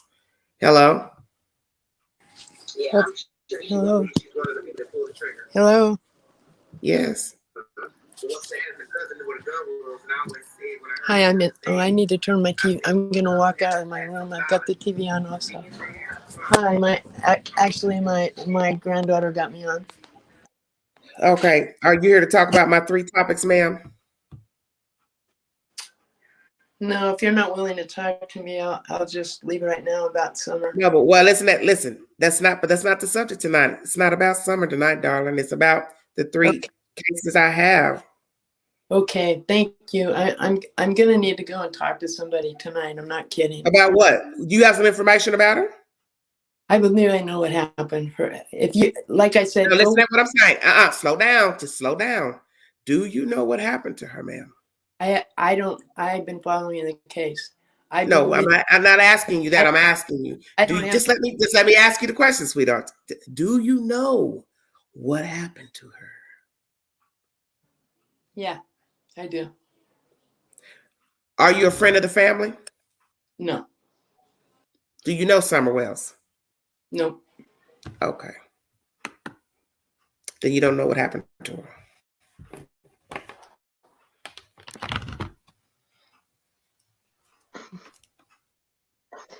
I think she's been the one in the chat.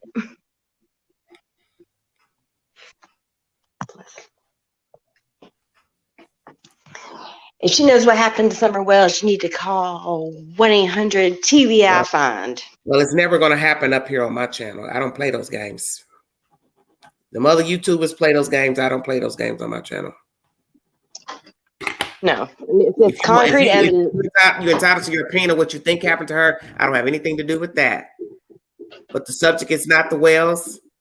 I have 3 titles up here, so I want to stick with the titles because I don't do my homework to go venture off and talk about other subject matters when I already have a subject matter at hand. And if she knows anything, her best bet would be called law enforcement. But obviously she don't, because she just said she don't. So then you'll just be telling me your speculation. And I'm not here to hear any speculations pertaining to that case. There was a live earlier regarding that. Someone thought you were on panel and I was just listening. I was driving, and there was someone in the back chat doing what they do, if you know what I mean, with their name calling, because it was an African American lady up there, and they were all going off or whatever. They were like, "That's everyday shenanigans." I had to like pull over for a second. I was like, "That is not everyday shenanigans on panel." It was crazy. I was like, "These people are crazy." It was not. Yeah, but they all thought it was you up there. So what were they talking about? They were the lady that was on panel that they were referring to everyday shenanigans. Saw the back chat messages. You know how people come on and do with using the N-word and all this other stuff. What would they have to do with Angela? It didn't have anything to do with it. But all of a sudden, another person on panel was like, "Well, that's everyday shenanigans. It's her channel." And I'm like, "No, the hell it ain't." I don't understand what you're saying. The person that was on the panel, they thought I was on the panel? So, okay, so there was a few people on panel, and there was an African American lady that joined the panel or whatever, and she has a channel. And so they started doing whatever in back chat, and she noticed it and said something, and ended up getting upset and dropping off.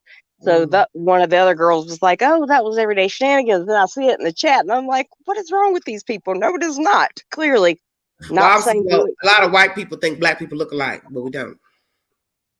Well, she didn't even show her face, girl. I don't sound alike, nothing like that. And everybody knows the queen would have just moved right along and not even entertained that BS. But she cried, and it was sad. Don't get me wrong. I felt because it's so not right. But yeah, she was upset and it bothered her. But when they were like, "That's Everyday," I'm like, "No, no, no, no, no." So craziness. But yeah. Anyways, mercy. And what was the subject matter about? what do you think it was about? Okay. Summer Wells and all the craziness yesterday. Yeah. But no, it wasn't you. I mean, she was a sweet lady. Don't get me wrong. I'm not trying to be I rude. know it wasn't I, because I know where I was today. Well, yeah, and so then that's when I hit my button. I'm like, let me see where she is. And then you had it scheduled to go live. And I was like, yeah, no. But no joke, a few people were in there. You mean early this morning then? No. It was right when I typed in your chat and you weren't live yet. I see. Yeah, I was here. But but I'll give you this. Chat or on anybody's panel. Even the people in the chat that were saying Everyday Shenanigans, they were taking up for you. They're like, Everyday Shenanigans been with Summer for day one, yada yada yada yada. And I'm like, yeah, chill, but that is not her. I don't really know what the hell you're talking about. I'm just saying they was mistaken. You was not on panel. So what are you trying to say? The person on panel was raising hell about something? The person on panel has a channel, and she's apparently I don't know her channel, an African American lady. So the people came into the back chat of the StreamYards and were saying, the N-word and all that. Well, I guess later on she noticed it. Was you know who? Say it again. That probably was who saying those things. Well, that was the funny thing, is that particular channel creator that it was on says that she knows exactly who it is, and that's not who it is. It ain't but probably one person. Yeah, but I think I feel like I know who you're talking about, but she says that's not who it is. But I think you're more. How would you know who it is if they didn't show their face? She says something like they tracked the IP address. I don't know. I don't know. But yeah, it wasn't you. So they're a hacker then. Yeah, pretty much. Yep. But so clearly they're not doing it to more than just you, which was stupid. But yeah, it was funny because everybody in the chat was like, Everyday Shenanigans has been there from day one. They don't even be talking to her like that. It was funny. But I'm like, if you watch Everyday Shenanigans, you know that ain't her, whether she showed her face or not. Because you wouldn't have got off panel crying, clearly. But whatever. Anyways, it was just interesting. Craziness. Shenanigans all the time.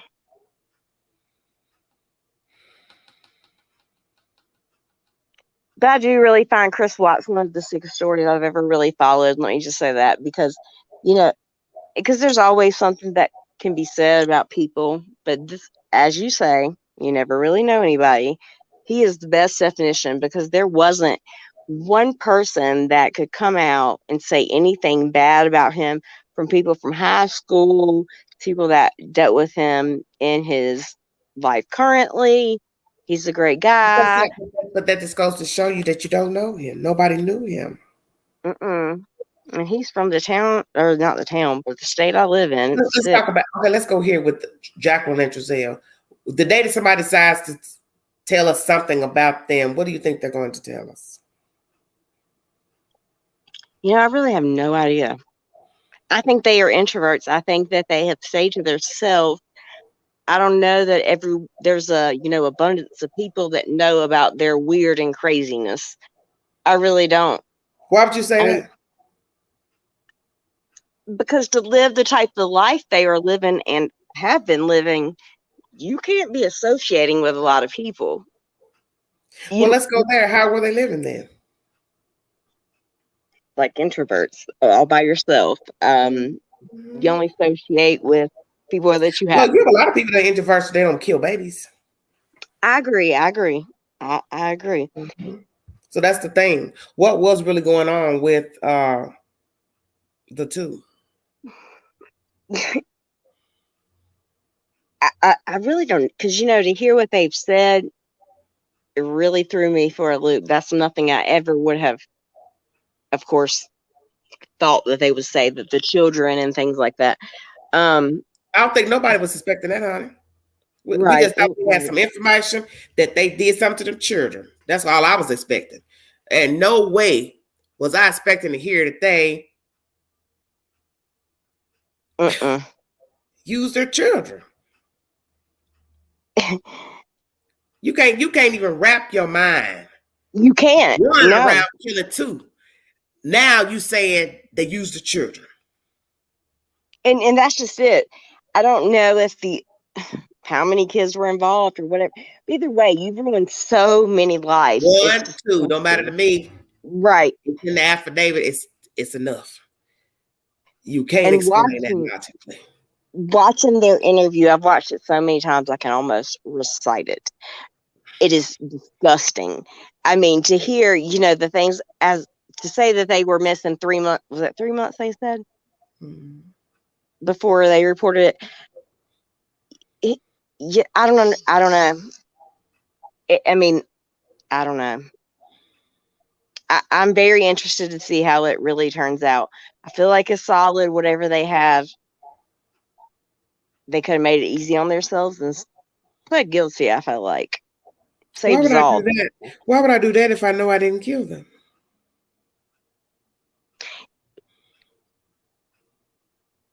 Maybe that was the purpose. That when it all falls down, it wasn't my hand that killed them. I discarded them, but I didn't kill them. And that's interesting that you say that, because I don't feel like they were very heavy. Queen's face woke up. But listen to this. So with that being said, then discarding them. Well, I tell y'all, you got to think like them. With them discarding them, clearly they had to do that. They had to do what? Discard the children, whether they killed them or not. You can't leave dead bodies around. I find it interesting that that's not a charge. I can't think of what the charge is. It's abuse of a corpse. Yeah. There you go. That wasn't tampering with evidence. Right. Those aren't their charges. I don't feel like they were very heavy on the charges. You can't do abuse of a corpse yet because you don't have a corpse. Maybe that's what they're holding off on. That'd probably be the next charge. Yeah, that's a good point. Because if the children can say they were dead on this time, then we're going to use common sense. The bodies aren't nowhere around, so naturally you hid the bodies. And to locate them at this point, and this is the same for Summer, they're bones. I mean, you've seen the desert when they were searching. It's almost going to be impossible, I feel like, for them to locate. Do you know, though, this is just depends on where they put the children. Are they in the same place? Are they separate? See, there's a lot of questions you can ask pertaining to now knowing that the children are allegedly dead. Did they die together? Were they buried together? Were they dead in the house for so long? So you got to ask a lot of questions that these two monkeys are not going to give you. Only people that can tell you anything is now the children. We now know that. Do you know, and this is, like I said, just my ignorance of not knowing, is there a law against certain ages testifying? Like, I don't know the ages of their children or what children may have been involved. The children. I don't know. It probably varies from state to state. What I think it's going to be a matter of maturity of the child and mental stability of the child to determine if they'll testify. Because you have heard children speak up about things that went on. And it could just be a recording or something like that. They probably don't actually have to come on stand. Yeah, they could probably just interview them behind another wall, another room, where nobody's going to see them. They don't have to sit up in front of the jury box. I swear, I think it was Tennessee. There was a little boy in Tennessee. I feel like his dad killed him, and that's kind of how they did the brother. Empty coffee cups. You're not woke. The DA has information that the children are dead. Let it go. Let it go. Do you think they'll televise it? Oh, I hope so. God, you have no I idea. wanna Me hear too. every disgusting detail. I want to know what happened to the kids. I want to finally put it together in my head what you did to them. Because I'm already befuddled with the children doing it. I agree. It's sick. It's so sad. So And yeah, the I'm thing curious. is, I'm curious to know if it was done at the same time or separate. Did they separate them? Because that'll even be more crazy. They killed them at separate times and buried them separately. See, you can really put some mystery into it. You put them in different places. Think about it. Mm-hmm. and that's very possible. Uh-huh. Yeah. Yep. You know, so we have to wait to see what the children say. If the children were murdered at the same time. I'm so interested to know if the children have spoke or if it's like metadata, that there's some sort of video, which is so sick to think of that someone could actually, I'm sure they did. I'm sure they did ask the children because one was at least old Mhm. enough to hold a conversation with, which is their oldest child. You know, I'm sure they asked him what happened. When was the do you last know time you saw your baby brothers? Mm-hmm. Do you know how old the oldest child was? I think he was 10 at the time. Okay, yeah. Well, my son's 11. He can tell you about everything that goes down any time of the day. So yeah, I'm so sure that if they asked, and True crime. How do you know she cheated? No other than by COVID. She cheated. You got two different reasons right there. COVID and she cheated. No, 3. Flipped out. Got to know it with them. You done put 4 different motives in one conversation. Which is it? They murdered him yeah, because and even if they flip it, she COVID, flips out. tired of him, bored. She cheated on him. It's a lot of reasons. Come on now. So I'm cheated on, so I make my kid do something. It's very interesting. And, when I think about it being all Let me tell you boys, something. there's so many He is not gonna boys. kill. He is not gonna kill them kids because she cheated on him. If that's the case, he would kill his own boys. Yep. She's the biological mother of his older Yep. children.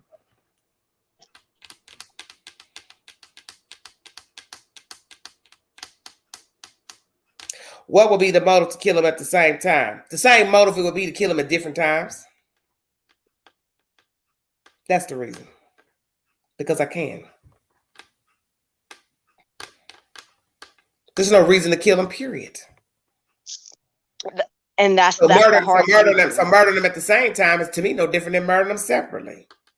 You don't have a logical reason to kill them at all. How are you going to explain killing 2, period, together or separate? There's nothing logical about it. Yeah, you can't explain it either way.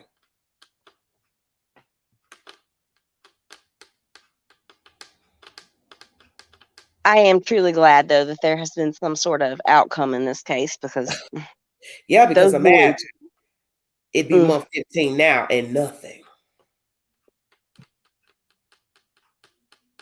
It's sick and it's sad, all the could you imagine, riding around and there's these billboards and things of these missing kids that you can't wrap your mind around it because you're not the same type of person, clearly. So it's a lot. But, I mean, every single day that they opened their eyes and they breathed, they had to know this was coming. And that goes for Chris Watts and Lorenzo's wife and the other guy and all that. I don't give a shit who you are. These days, you don't get away with shit like this. You just don't.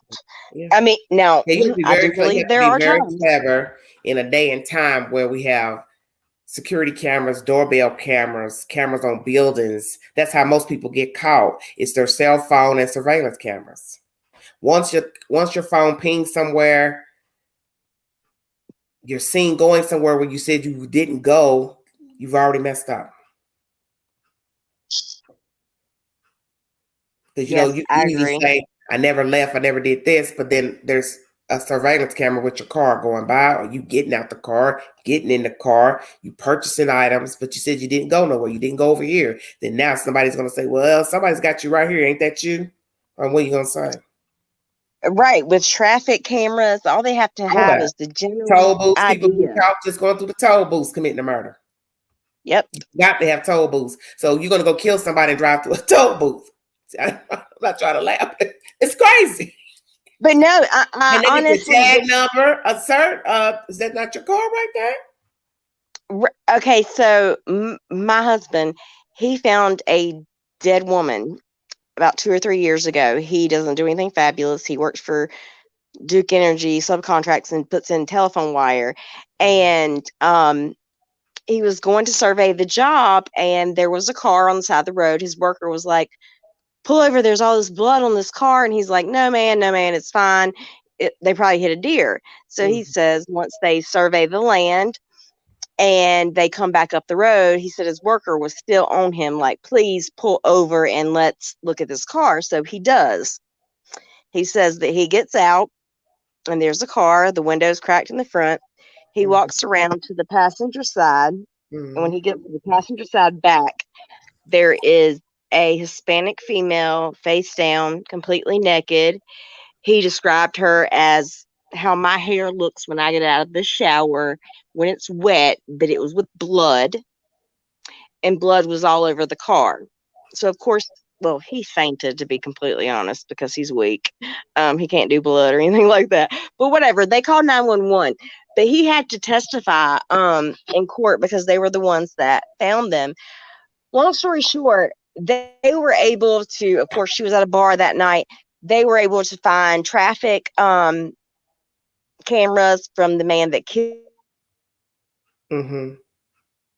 her and tracked the vehicle. They went out there with the blue light stuff at night. I can't think, Blue Star, I think is what it's called, to show the splatter. Like, there's a lot of things that could happen. And they were able to charge some man that was, I mean, looking at, you would not even know that was connected. She didn't live in this city. She was actually from, I don't know, maybe an hour away from here. It was really crazy, but to follow the case since he was involved, I followed it really closely. It was amazing to hear that, that this person had a flat tire. They were able to get the security cameras of that. I mean, it was amazing to know that they were really able to catch this lady that was in the middle of freaking nowhere. She was 23 years old. She was a beautiful lady. So, I mean, it's sad. You can't, I mean, I don't really know how people think that they can get away with stuff like that.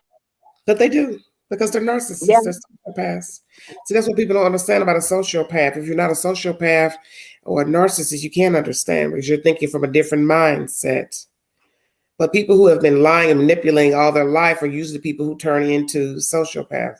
I mean, murderers. So you think they're okay. You think they're normal. They sound normal, but they're not. A sociopath mimics what is expected of a human being. That's what a sociopath does. He or she mimics what is expected. And that's just like Chris Watts. Eating, putting on, lipstick, drinking coffee. You understand what I'm saying? Mm-hmm. But it doesn't mean they feel anything inside. They don't feel anything. They can't. There's no, I mean, to see that interview when you were showing that footage of Chris Watts, less than 24 hours ago, when you're doing this interview, you killed your whole family. You put children that were. Yes, they do what? Here we go. Sorry. They do what?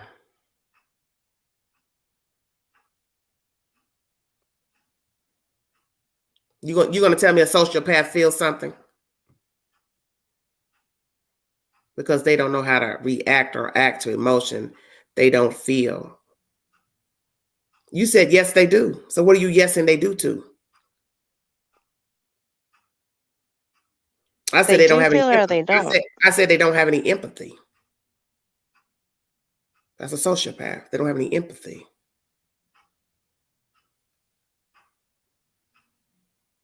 Hit the link.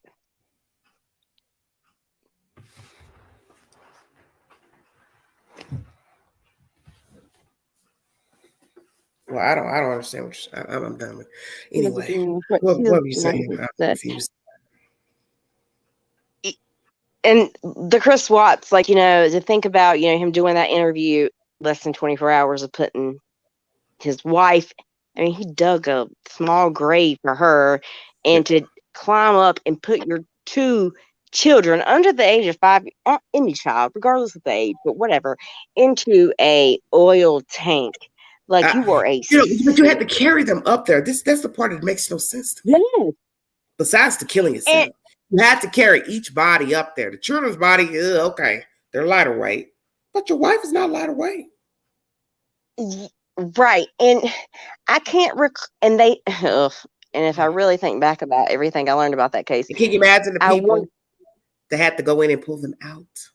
Oh, those people, they did an interview. I remember seeing it. They said their life would never be the same and all that kind of stuff.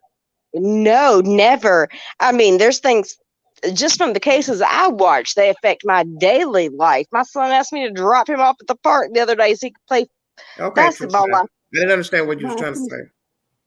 Finished working. No, absolutely not. You will never be anywhere by yourself. I mean, there's all this stuff. I'm trying to understand what would possess him to put them in there. And then you confess, so that makes no sense. You're going to go all this trouble to put them in there, and then you go confess. But, he originally said that she killed the kids. He's sick. But, to think about the whole scenario. Let me tell you what's crazy is that this son of a been walking around pretending and laughing and very mild mannered, because you notice that when you look at his text messages in that Netflix documentary, he never was argumentative. See, those are the ones you should be very leery of. The quiet ones. She's going off. He's cool as a cucumber. That's the one you should be very scared of. Everybody knows that. Yep. A lot of people get worked up when they hear somebody talking loud or they seem combative or argumentative. That ain't the one you should be concerned with. My mother told me that as a child. She said the quiet ones make the most noise. Yep. She was always basically referring to men. But she would say that as a child. The quiet ones make the most noise. Chris Watts was the quiet one. Not fussing, not arguing, not stomping, ranting, pulling hair, beating anybody up. It all boiled down inside. He's diabolical. He's the one that you should watch. The one that if you went up to him and started cussing and fussing, he wouldn't say a word. Not a word. How long do you think somebody cussing and fussing and the person never responds, never quips back, never says nothing? You should be very scared of that person. Mm-hmm. They always tell you that. When they stop talking, beware. Such as a woman that stays mad, angry, the day she goes silent, you better remove your damn self. A man too. Yeah, I agree. But it's considering the situation, it's really, I want to believe that, he thought he was going to have a relationship and a life with Nikki Nicole, whatever her name was. But let's keep it real. What type of relationship would you have with her?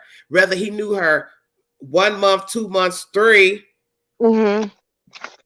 you have the propensity to kill. Let's just keep it real. He got off.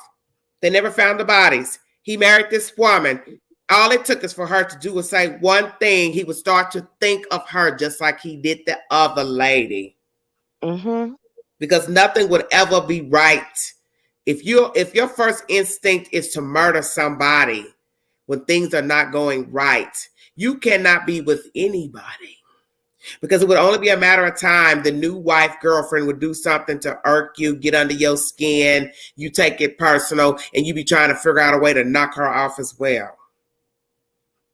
And that woman would see that eventually. I guess what I'm saying, if that is the reason he killed them, it's because he thought he was going to live a life with this girl. It's obvious he did. Sick individual thinks that they would get away with Did they have something insurance like that. policy? Did the woman have a great Like, estate? Inheritance? You didn't hear nothing about any monies. nope. They filed bankruptcy. They were in the hole. They There had was no problems. It's money. obvious. That was what was said during the documentary. He didn't like the way she spent money. So they had issues with money. Or she had issues, however it go. That's still not a reason to kill her. My husband, yeah, that's what I was gonna say. My husband thinks I spend too much money as well, but I don't think he's gonna kill me about it over it. Clearly, I This don't. isn't the type of guy I am. I cannot be in a Right. relationship with a person who spends this type of money. I don't have it. I don't want to go in debt. I do not want to ruin my credit. See, we don't really know what all he spent either. But the point is, if he felt like it was her, then he should have told her, I will not be a participant in this marriage. I will take you to court to get the children, blah, blah, blah, because I don't trust you with money. And I definitely wouldn't trust trying to even go in debt trying to pay your alimony and keeping the kids. You should have just been honest. Told her. Child support, alimony, I won't have to pay you. But I feel like it's way more. It's way Well, it's more way than deeper that than that because he killed the kids. So that means he didn't want to be obligated even with being a father. Being a father is not the same as being a husband. Those are two separate roles. I feel like their finances gave him that credibility as far as to be able to say, I didn't like the way she spent money and things like that.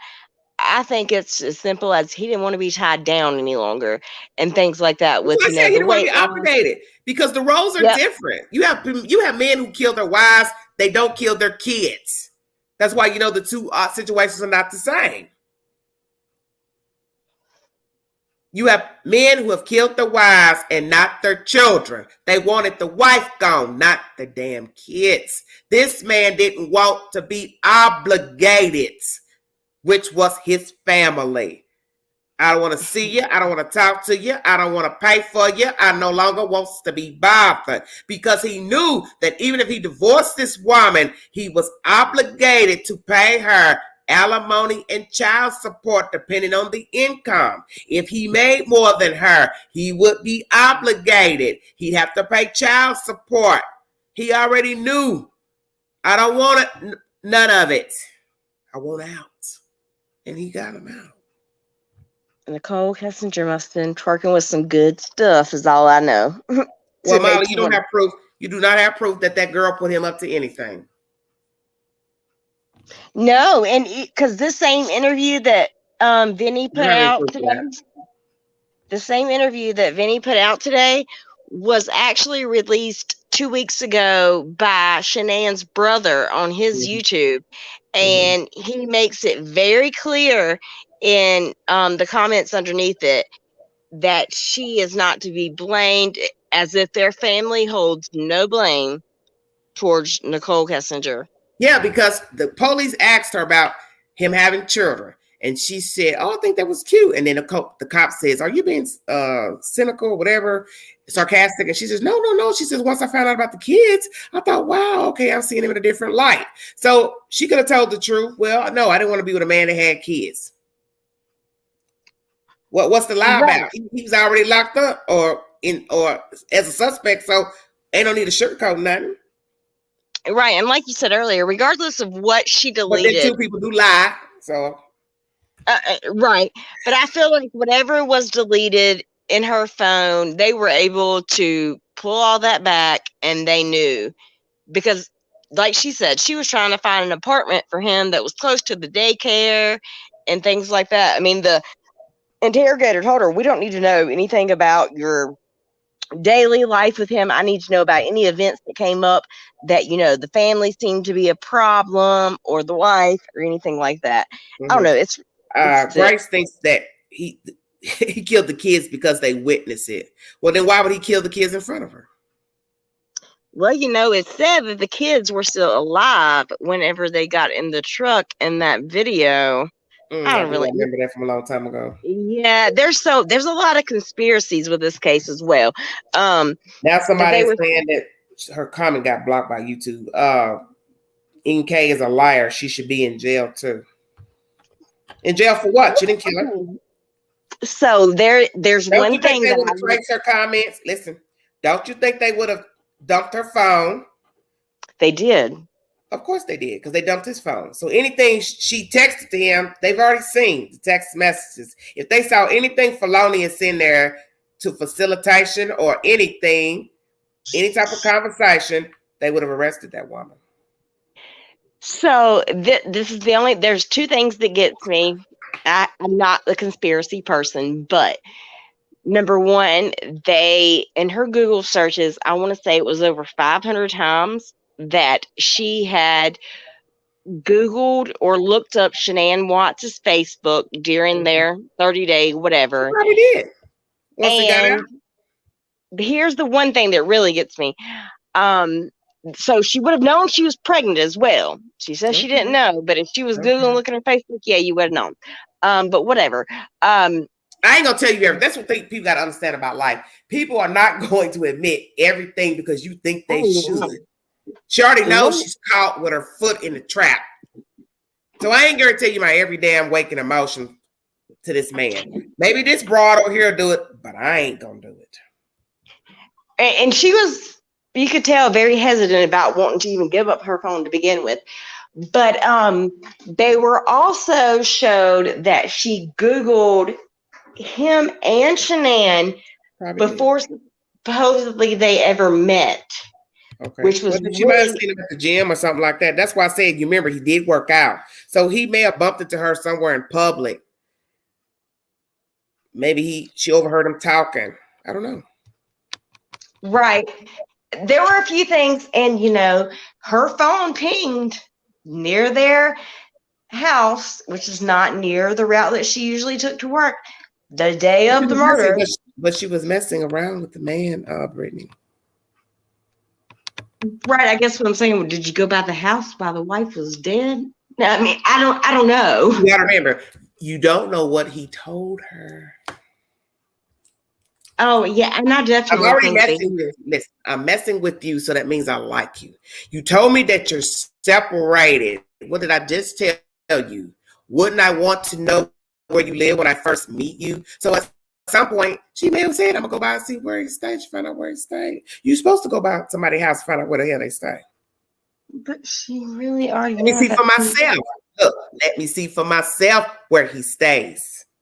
But she had already been there, is my thing. She had been inside the house the week of July 4th. She went I to thought help. You was trying to say a house out of town. The house, their house, the day that they were actually killed, her phone pings, I want to say at 7 something around that area, which is not her normal route to work.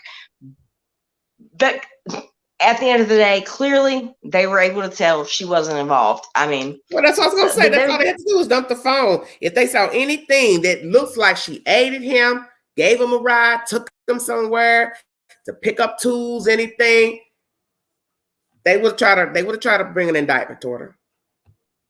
Right. No, and I'm pretty sure she What is she still guilty of? Sleeping with a man that she ended up knowing that was married and not separated from his wife. Right. So she met him. When did he tell her that he had a wife? When did he tell her? I don't really remember. I didn't follow the story. I just watched the documentary. And I watched those documentaries about him. I feel like it was within weeks. He never wore a wedding band or anything like that. I feel like the kids came up first, and then somehow he led into the fact that I bet them kids came last. Yeah, I can't exactly remember. Because I know when I watched the interview over here, she said, "Oh, and when I found out about the kids, I thought, oh, okay." But she admitted he had been lying. So possibly he lied about not having no kids. Because you got to remember, if I'm lying to you first, kids is not going to be the first thing I'm going to mention to you. Oh, don't you ever lie on my kid. I'm going to tell you first, I ain't married. I ain't got somebody. I'm definitely not going to jump off the bat till you got no damn kids, because you really would be turned off. Right. And honestly, to be completely honest, when I think about it, regardless of whatever she says, that's a few things that she mentions as far as I had never spoken with him, but I would see him come in the mornings. I think that she watched him and that she had an attraction to him, and she didn't really care, to be honest. She said that she watched him come in for meetings because, they worked together. And then Warren, as she mentioned, coming in and putting up her lunch while they were doing their meetings. They had never spoke. And it wasn't until after she had worked there for a few months that they spoke.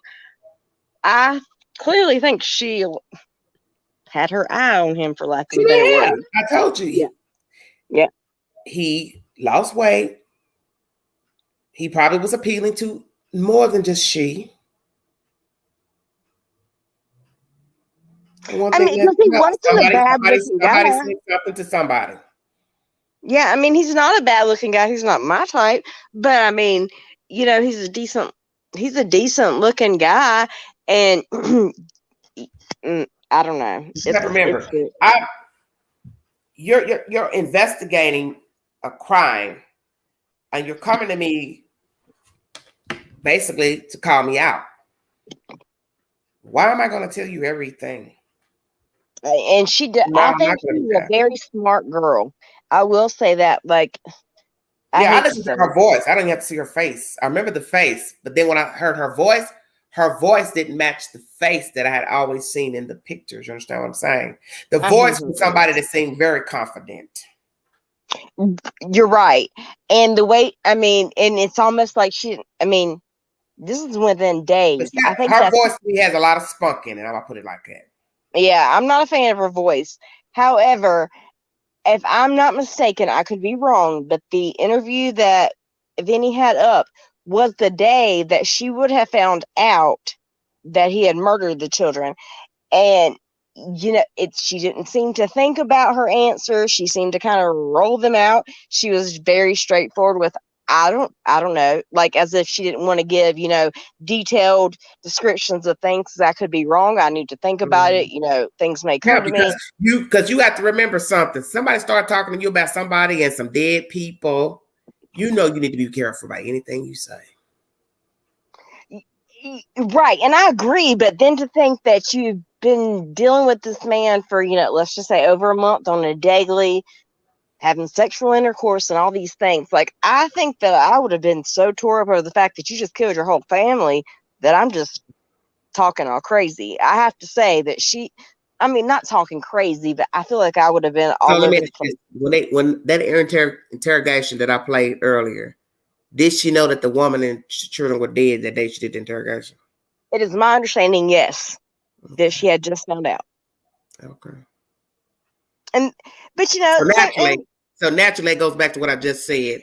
I am not getting ready to play into your hand to tell you my every waking emotion. That's why she downplayed it, possibly that, I was done with him. I was through. He had been lying to me. I was tired. Yes, I erased his messages out my phone because it was nothing going on at this point. I had checked out. That's what she told the police. Is it true? I don't know. But my thing is, I'm the type, I don't keep people messages. I don't have to. If I already talked to you, you said you have to say, why I got to keep the messages in the phone?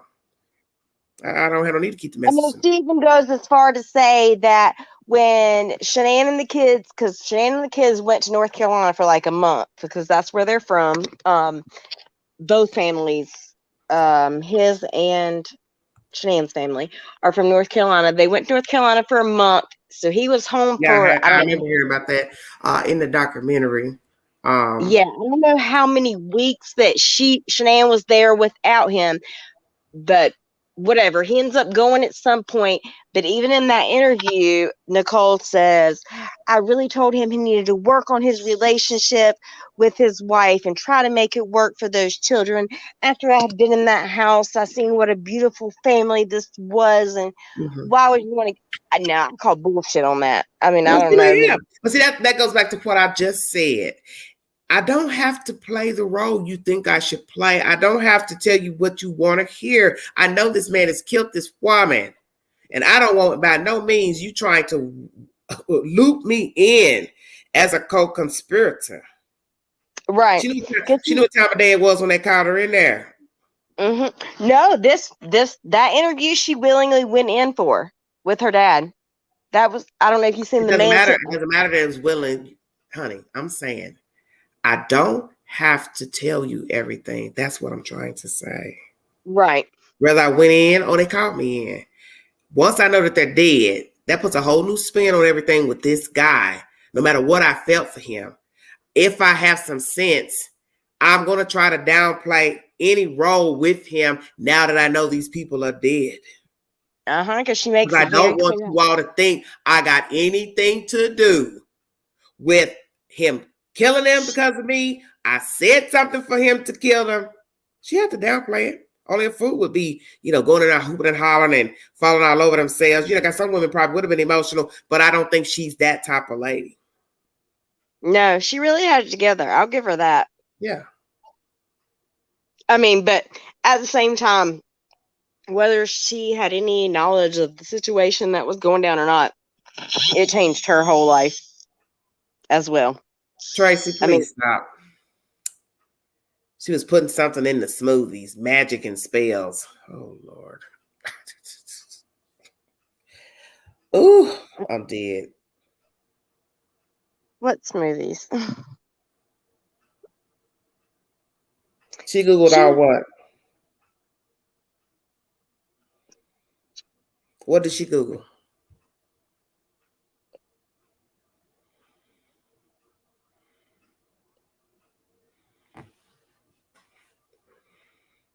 Molly, what did she Google?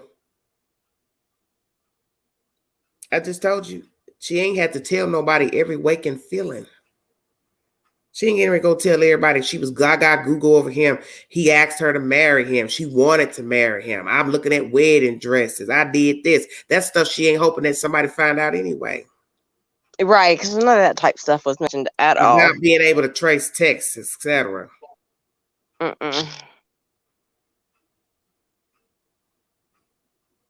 So what are you trying to say, Molly? She told him to kill his wife. Is that where you're going with this conversation? That's why I don't like y'all texting. That's what the link is for. Because I'm not trying to understand the text.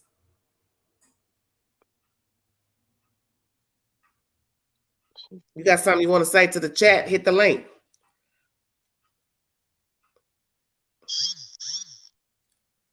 She had guilty knowledge of what?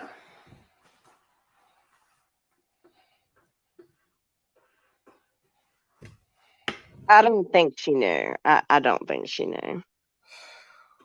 Well, you're going to have to prove she knew. That's why they checked his phone. Don't you think they checked? Y'all just don't listen to nothing nobody says in the chat. You know damn well the police dumped his phone. Molly's going to come up. So if they saw anything where they're conspiring, that would have come out. And I can go ahead and say that's the first thing they're gonna do anyway with anybody that they seem suspicious. They dump the phone. They want to see who they've been talking to, what they've been talking about. That would have come out.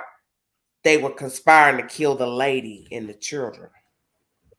And your phones are going to get you in trouble faster than anything. That's what I'm saying. They've probably already seen all the texts of them googly-eyed and sending pictures, naked pictures, this and that, love talk, whatever they were talking about.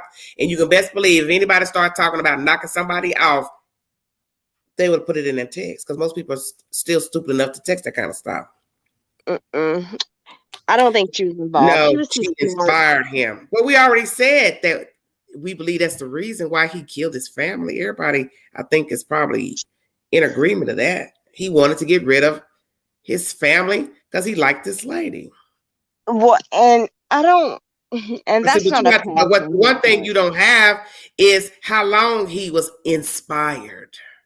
Because if he only known her a month, you want me to believe in 3 to 4 weeks he come up with the idea to kill her because of some chick he met. I think he spun so many stories that he couldn't get himself out of it. It was part of it. Because you got to ask yourself, is she the first woman he had an affair with? You understand what I'm saying? Right. How long was he smaller? Was she the first woman that he had an affair with? Did he talk to other women before her or during hers? What is the timeline of when he was concocting this murder plot? So you have to ask all that. I do feel like she was possibly the first, only because with Shanae's job and what she was doing with that weight loss, whatever, she got him on the weight loss journey. And Nicole, the girlfriend, was very into fitness and things like that. Like, that's the reason why she says she came to the house that day when Shanann was out of town to help him with his macros. I don't even know what a macro is, okay? I don't know about Okay, so when calories. that time she came to the house, was the woman alive or dead? She was alive. This is when they were in North Carolina before he went to visit. They were in North Carolina. Shanann and the kids were in North Carolina. Oh, he and was home. Okay. Yes. By And himself. he got left because he went to North Carolina as well while they were there, but he didn't go for. They were there a month, I want to say, and he didn't go for like 2 to 3 weeks. He only was there a week with them. Yeah, their marriage was falling apart. It's obvious. I remember Right? Because they didn't have any intimacy. There was no communication. You know, we talking, but you could tell he was devoid. That's the word I need to use, devoid. So she knows her marriage. The woman knew her marriage. That's why she texted and said all those things in her text. She was telling him, you know, it was something missing. I mean, a woman knows what's missing in her marriage. And I will say those text messages are very heartbreaking. When I watched the documentary to read, you know, the things that she was saying within hours before that she was killed, you know, to know that's just sad. I mean, well, Tracy, I feel like this. I don't know why y'all keep thinking he killed his kids because the mother was gone, this and that. The point is, he obviously wanted them all gone. He didn't have to kill neither person, but he chose to kill the wife. He chose to kill the kids. He didn't have to kill his kids. And that shows you how sick he is. He killed them because he wanted them gone. He couldn't have. I mean, that shows you a sick mind. You can't kill my wife. Listen, I want to kill my wife, husband. I don't want to do it around my kids. I ain't gonna do it around my kids. He can kill a woman while the kids are asleep. Y'all act like they're teenagers. They weren't teenagers. Nope, they were children. They have to go to bed. And you know, you see her walking in on that video. How hard would it be for him to kill her without the children knowing? You forgot one thing. She came home late from out of town. The children would have been asleep. So how would the kids be witnessing the mother being murdered? The children were in the bed. If he killed her right when she got from that business trip. I will say one thing that's sick. If it's true that the children were alive when he put them in the car. Yeah, he may have woke them up. Right. But that woman, from my understanding, got there late. It was dark when she got out of the cab car. Oh, yeah, it was like after midnight. That's what I'm saying. So why would the children be up? They weren't. They were not awake, I don't believe. I don't think the children were awake. And it still doesn't make any sense that he would kill the kids unless he wanted them dead. If I want my kids, I'm not going to kill their mother in front of the children. I always tell you all, think first. And at the end of the day, if you want your kids, you better not kill their mama. I mean, that's the thing. If I want my kids alive, I'm not going to kill them. Right. And I want to kill their mother. I'm not going to kill their mother in front of them. Right. If I want to keep my kids. So they don't talk and say, yeah, I saw him choking my mommy. Or he hit her in the head. I'm not. Thank you, Kinsley. He didn't want no responsibility. Yep. I think that's I think that's it in a nutshell. He didn't want the responsibility anymore. He didn't. But that shows you how sick of a mind to think that you could do those things. To think you were going to get to live a life after that. Well, he obviously, I'll just say he didn't plan it well because he didn't think about the security cameras on the neighbor's house. Other people had cameras up watching. The older lady was saying she could have sworn that was his truck parked down the street. He just didn't plan this. He didn't plan it carefully. And her friend. In the end, you still have to be able to get the bodies in the truck. That would make sense, yes, to back your truck up to the door if they didn't have a garage. So that's on him. He didn't think it clearly.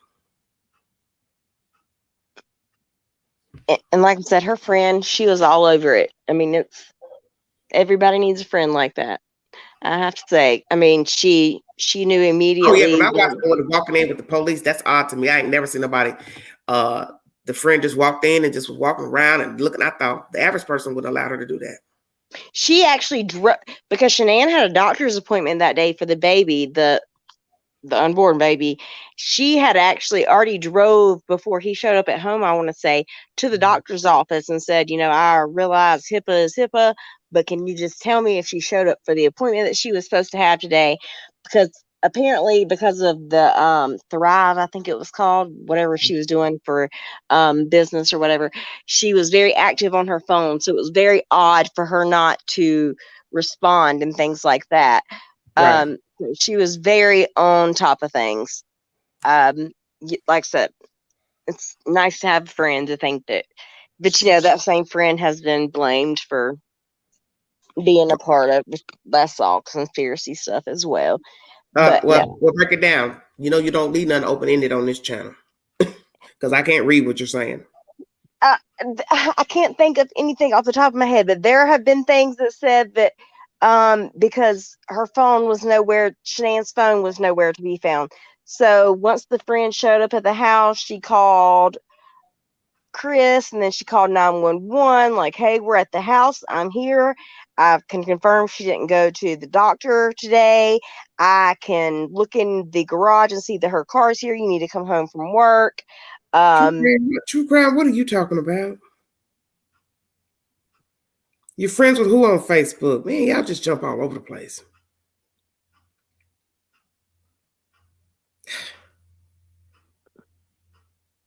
I feel like that. Who's she speaking of? What do you mean a hero? That's where I'm gonna get.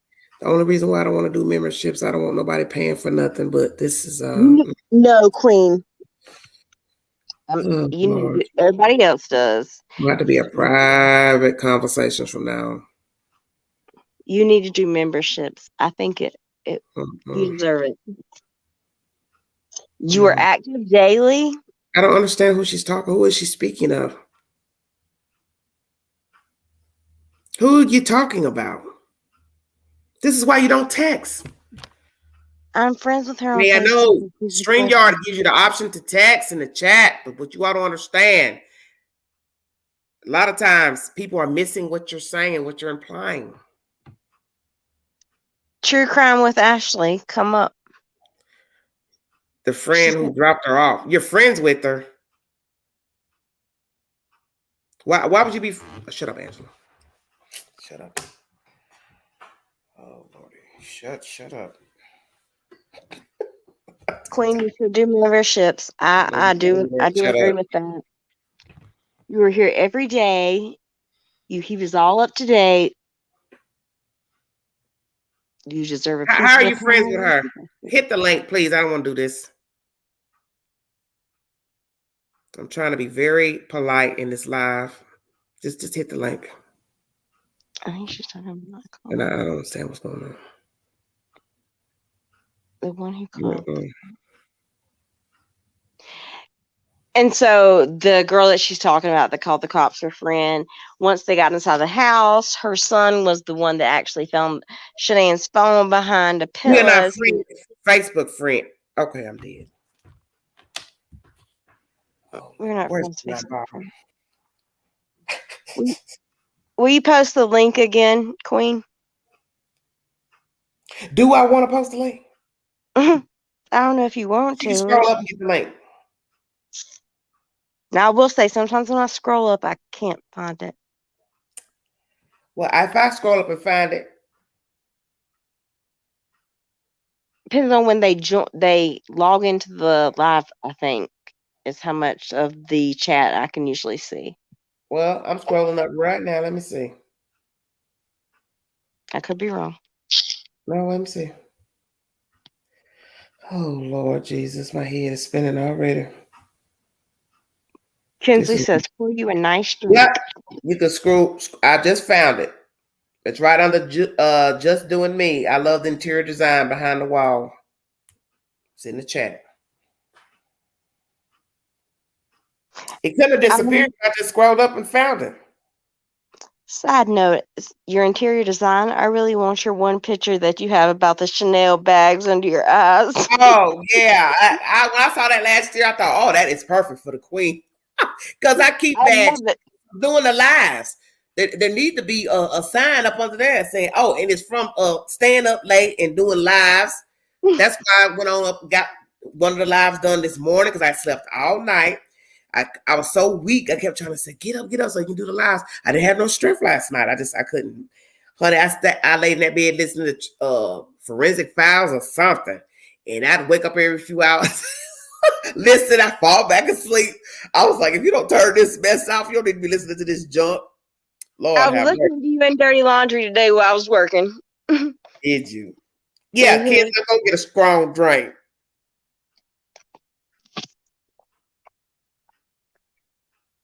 Excuse me? You feel disappointed. I've supported your channel. I always tell people to hit the like because I support you, whatever.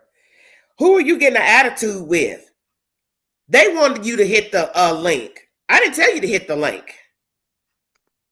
Don't disrespect me.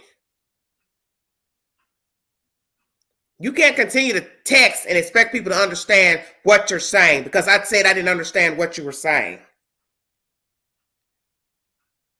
And then you had the nerve to say you were friends with her. We didn't ask you to say that. You said that.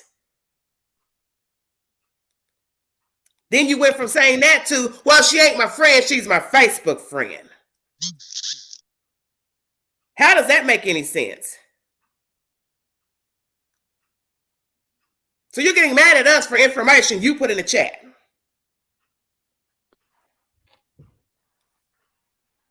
Sometimes it's just easier to explain if you come on panel. That's the reason why you have the link. And so when people don't understand what you're saying in the chat, I shouldn't even have to be saying this on my own channel. I say the same damn thing every time I go live. And then that's when people want to get the nerve to say, oh, she's mean. Because you have to keep repeating the same damn thing over and over, year for year. Why should I have to keep explaining the same damn thing? And you came to my live with the information, but you're mad because we don't understand. I didn't understand what you were talking about. You said that's your friend. I don't even know her. So I said, well, who is she talking about? Now you got an attitude because I'm asking you who you're speaking of. And then you change it and say, oh, well, she's just a Facebook friend. Well, then look how crazy that sounds. Okay. I'm going to fix that. Look, I liked Crime Mystery Monsters. She was funny the other night when she came on live. I liked her. Now you can be utterly disappointed. Uh-oh. Hello. Hi. Hi, how are you? Can you hear me? Yes, I can hear you. I'm Molly. I took the link because you keep telling me to, so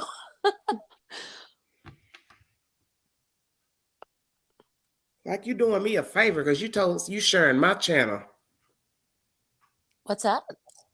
I'm speaking to somebody else, dear. Oh, okay. Just give me a minute. Well, I'll tell you what, since somebody want to do me a favor, why don't you pay these high-ass bills I got down here? Since you're doing me a favor. And I don't ask you to pay.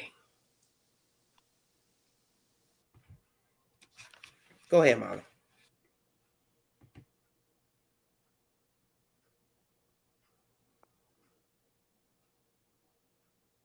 Molly, you think she inspired him?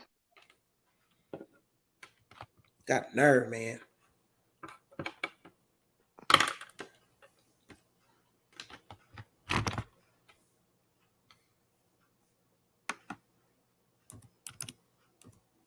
Oh, we lost her. Yeah, I think she might have thought I was talking to her. I told her I wasn't speaking to her.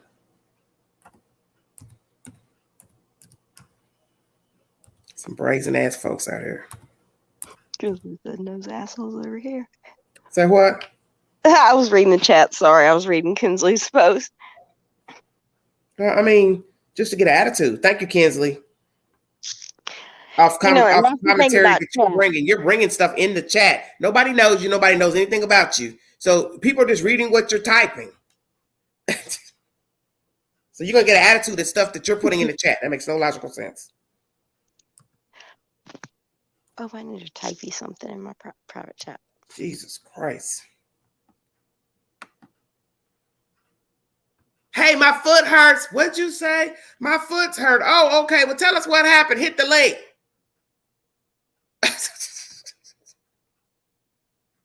But nobody knew your foot hurt, right? Till you told it. I sent you a message. So somebody asked you to come tell us about your damn foot. Now you're mad because we're asking. I'll send you a message in private chat because I've been wanting to tell you this. I can't go back there because if I go back there, I get all twisted around and it don't work for the queen to go back there. Will you be able to see it when you get out? It's nothing major. I just wanted to say it's nothing major at all.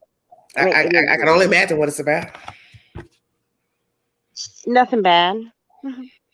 It's good things. I just wanted to come. Oh, about the memberships. No, we're good. Never mind, we're good. But you should do memberships, Queen. You are here every day, and you deserve it. Like I said, you should be getting a piece of the pie with the rest of them. I think you give accurate information. You always bring a source. Why not? I mean, you can do them as low as $1.99. But I don't have anything to sit and talk about privately. No, it's not about being private.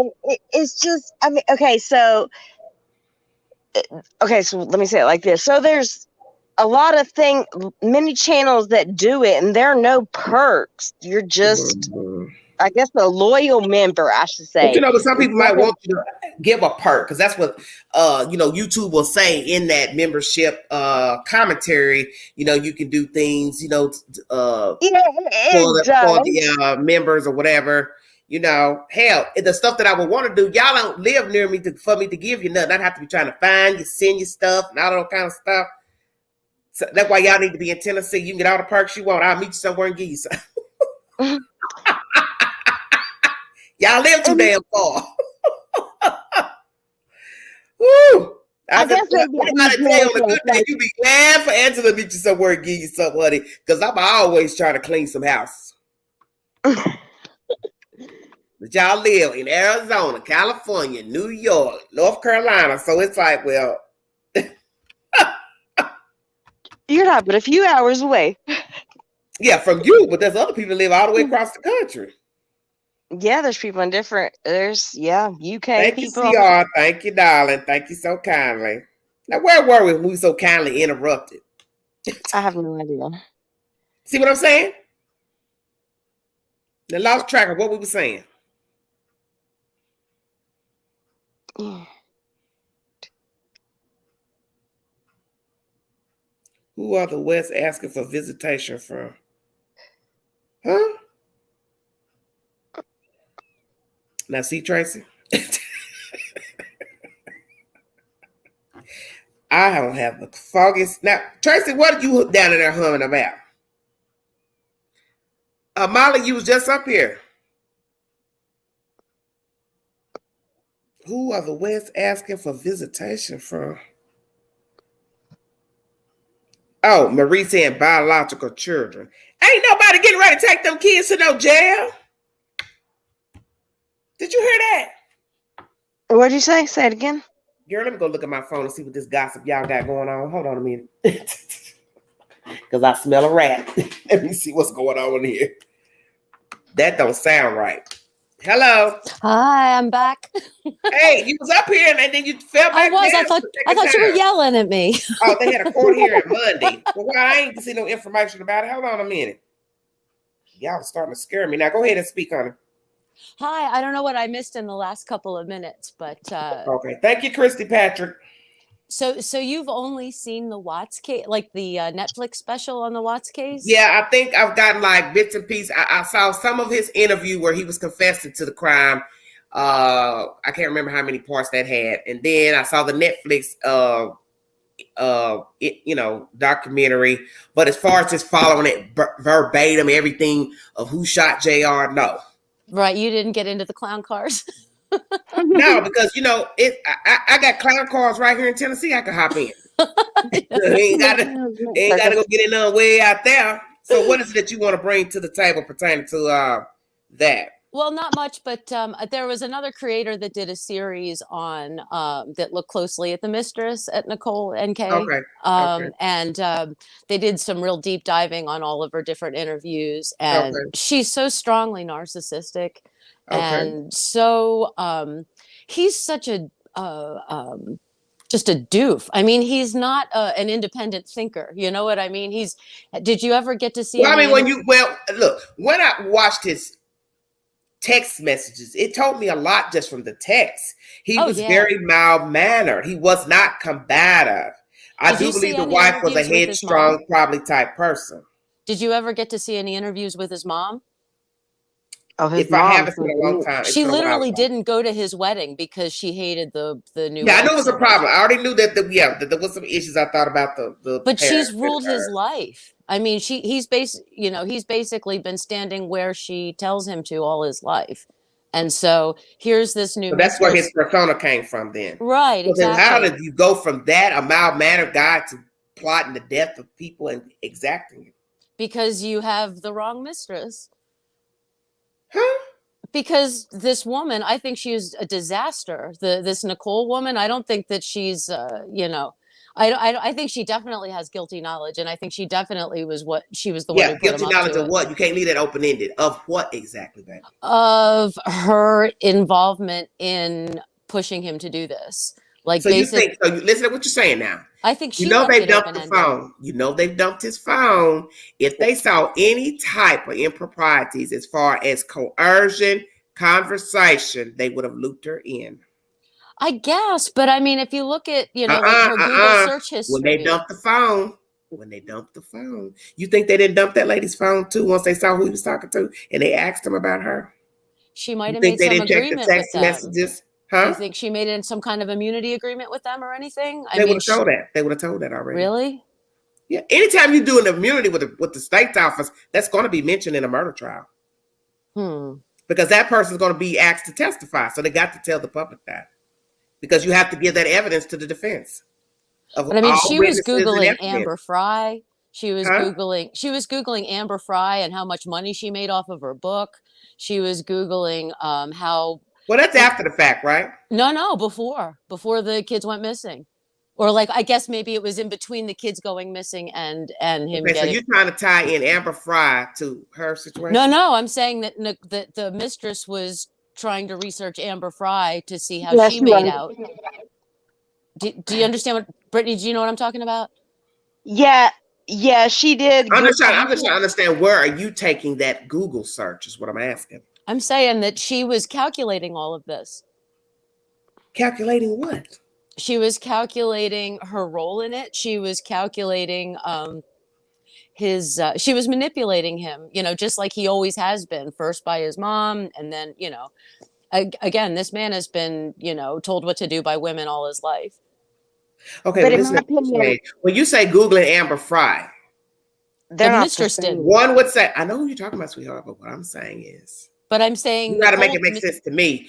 Are you trying to say that she coerced him to kill his family? Yeah, I'm saying that she's probably said to him, it's either them or me. Okay, but that is not me saying go kill them. No, it's not. It's the passive aggressive way to say it.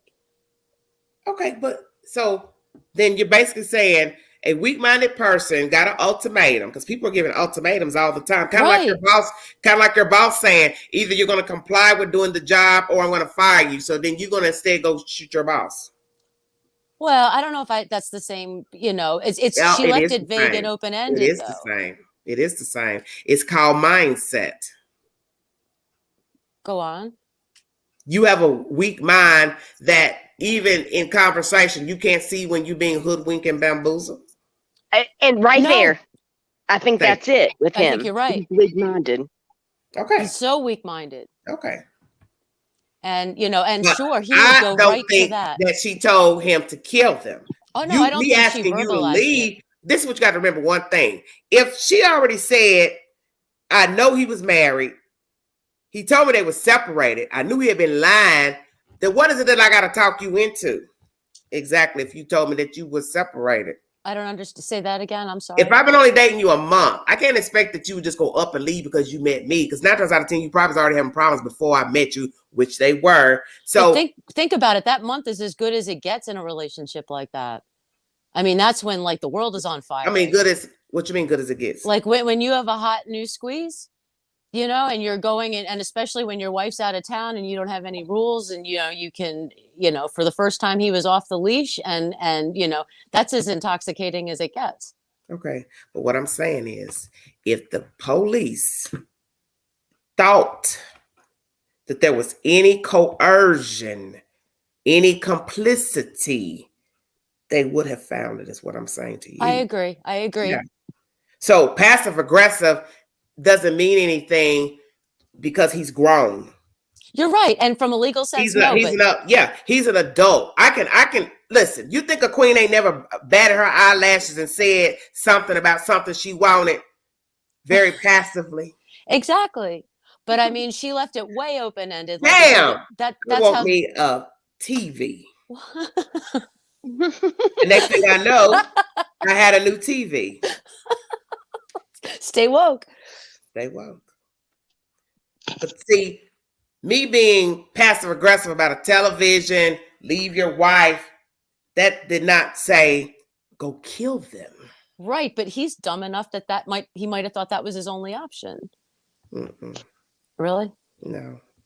It's hard to They were already in limbo when he met her. You can bet your bottom dollar. Oh, sure. He already had ill problems toward that lady. That girl was probably the tipping point of, I really like her. She really likes me. And he didn't have enough common sense to not be thinking of murder. Because I don't care what nobody says. Anybody can just wake up one day, meet somebody. You still just don't go think about killing somebody else that you're in a relationship with because you met somebody else and you're jiving with them. I don't know. People though. have affairs every day. Huh? That's pretty heady. I mean, I'm not saying that, you know, that everybody does, but that's pretty heady stuff. I mean, you think about it, affairs are all about, you know, betting the 80% but you don't kill already somebody have on the because 20% you're sleeping you don't with have. somebody. You know how many people I know are fucking around right now? Excuse my language. First time cussing in this live.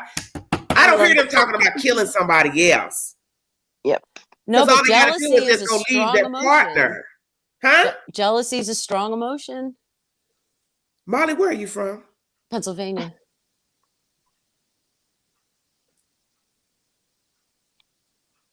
Why are you looking at me like that? Because I'm trying to understand your mindset. You wouldn't be the first to say that, but I don't. I'm being seriously because people cheat every day and they don't think to kill their spouse. No, and I'm not saying that, but I'm saying people are always betting the 80% they have on the 20% they don't. And you know, if it's an intense, like, I don't know if you've had like any kind of steamy romance over the course of a couple weeks.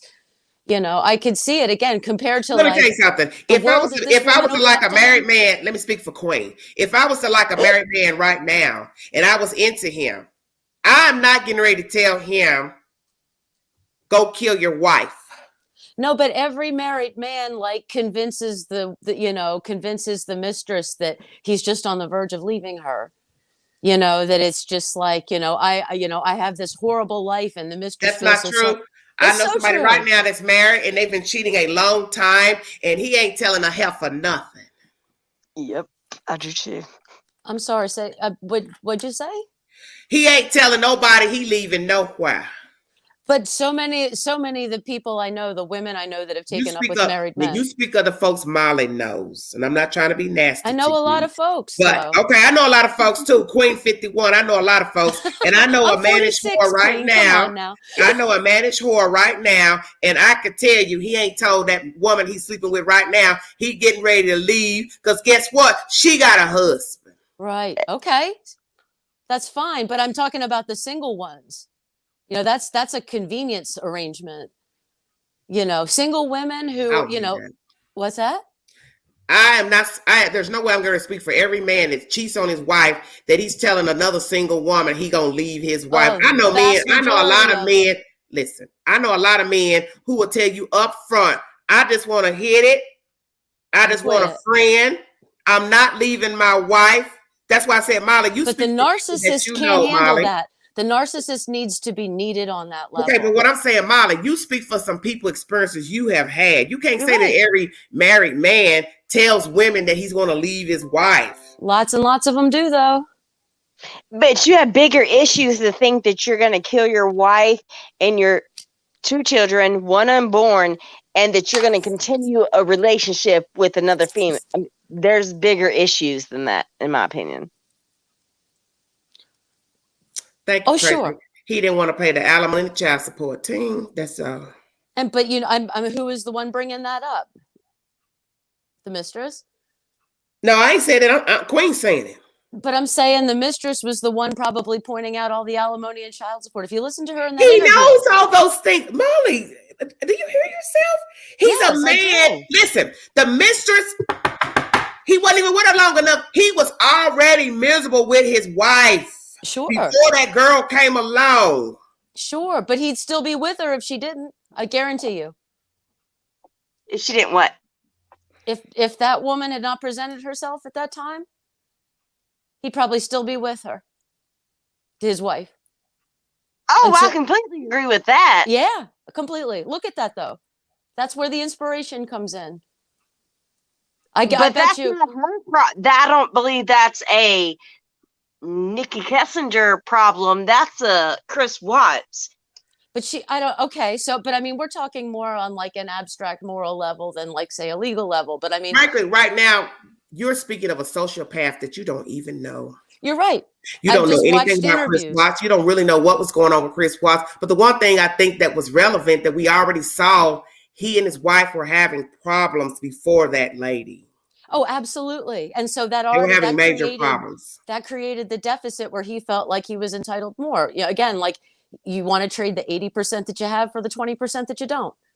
Well, and let's be honest, when you meet someone new, there's no boundary. It's exciting.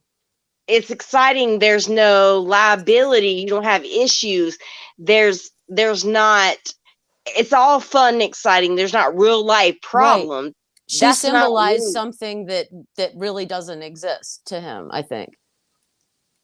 Like she tried to make herself out to be like a fantasy. I mean, look at her selfies. Look at the like giggle messages she left him and stuff. She was completely into that.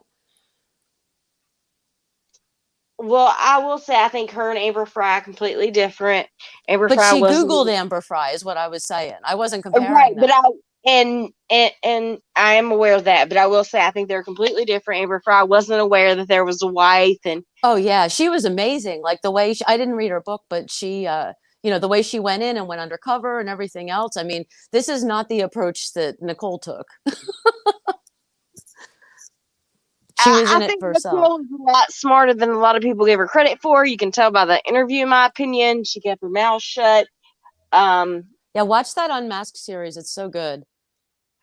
She brought in that gay guy. She was a friend of. Do you remember that when the gay guy came in and claimed to be his lover and all that? That was her friend. Oh, well, and that's just like Chris Watts. Whether he's killed his wife and his children, do you know how many people are women that write him? And no doubt. Disgusting. No doubt. Apparently, he's probably a celebrity. Yep. But I think there was a woman that came out that said, other than Nikki, that she had met him on which Queen mentioned this, whether if that was the first person he had ever cheated with. There was on the lady Tinder or something, the Tinder chick. Yeah. Now that I think about it, there was the lady that came out. I don't think that he ever met her.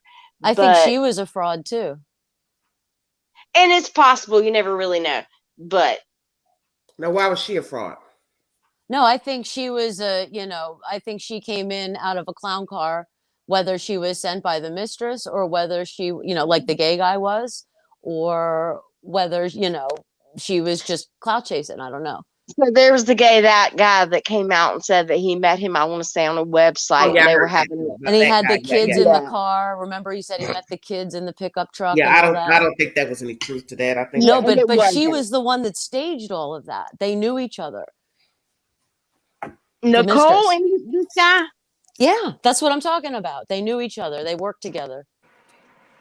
But Nicole worked. How are you? I'm good. How are you?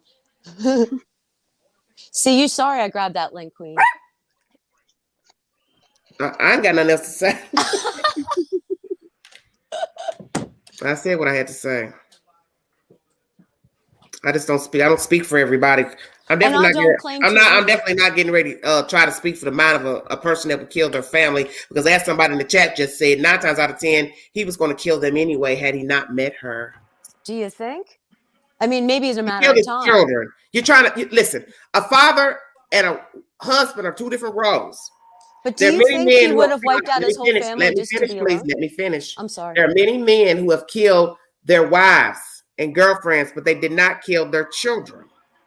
Yep. Correct. So that's why you can't say she was an excuse or incentive, because we don't know the mind of Chris Watts. You're We right. don't know how long he had been seething, period. You're right. Oh, I think he'd been seething a long time, but I So don't my think thing he would is, have woke what up would one make you day and kill? killed them. Listen, what would make you kill the children? The children don't have anything to do with the mother. Probably because they woke up and saw him killing her. I don't think he I planned don't the whole believe thing that. correctly. I don't believe that. That'd been the last thing he want is eyewitnesses to him killing the mother. You're gonna kill the mother, then what you gonna do with the children? Then That's you what want to I'm keep the saying. children there and have a girlfriend. I think the kids saw him kill her. I Why think would it you woke think him that? up. I think they got into a scuffle. They got into a fight. I don't think he planned to do it when he did it. So do you even think the wife's murder is intentional? I think it was brewing. I think it would have happened, but I think it happened a lot faster. Like it was all built up because she'd been away and they'd been bickering, and suddenly he was back on the leash. He didn't have any freedom, and she was upset because he wasn't responding. I mean, you remember she was unhappy coming back, and there had been the whole problem with the mother-in-law, and he hadn't taken her side the way she wanted him to, and so she had a chip on her shoulder when she got back. And so she probably started with him right away that night. And then he had already was close to the breaking point, and that was it. Then Tracy kids here woke up. says she had no defensive wounds. I didn't know that, really. So there was no defensive wounds on Chris? That's what somebody's saying. Kinsley, go ahead. My personal opinion is I think obviously they didn't have a good marriage. They did not. She was It was a very Facebook marriage. overbearing. It was what? A Facebook She marriage. was very overbearing. Yes. So this little lady comes along, and probably the first other female that gave him any, attention whatsoever. Besides his mom. Yeah, besides his mom. And he decided subconsciously that was going to be the best option. He didn't want to have to pay alimony. And he child didn't want to support. have to pay child support. I think he was cheap. I think he was a cheap man, and that was his incentive. He didn't But want to look at pay their no money financial because an situation. affair. People have affairs all the time, so that to me. He made good money, didn't he? Make But look, but they were like that don't mean 6 you want to figures in spend his debt. money. I know a lot of people make good money and they don't spend their money. My grandmother obviously had money in the bank and she didn't spend a dime. Well, I mean, I just think that he killed those They had girls huge because debt. he wanted no responsibility. Well, that's what I'm saying. That's how I feel. He didn't want no responsibility. None. Somebody's complaining about money, money, money. You're spending money. Those are problems you were having before the girlfriend ever came along. But do you If this was think a he matter would of have just time, he would have knocked that lady off, and then he knocked his kids off. I'm not to be getting. by himself? He's not capable of being by himself. I guarantee you that. It doesn't matter. But it does. He didn't want to be obligated. So you think that was the motive?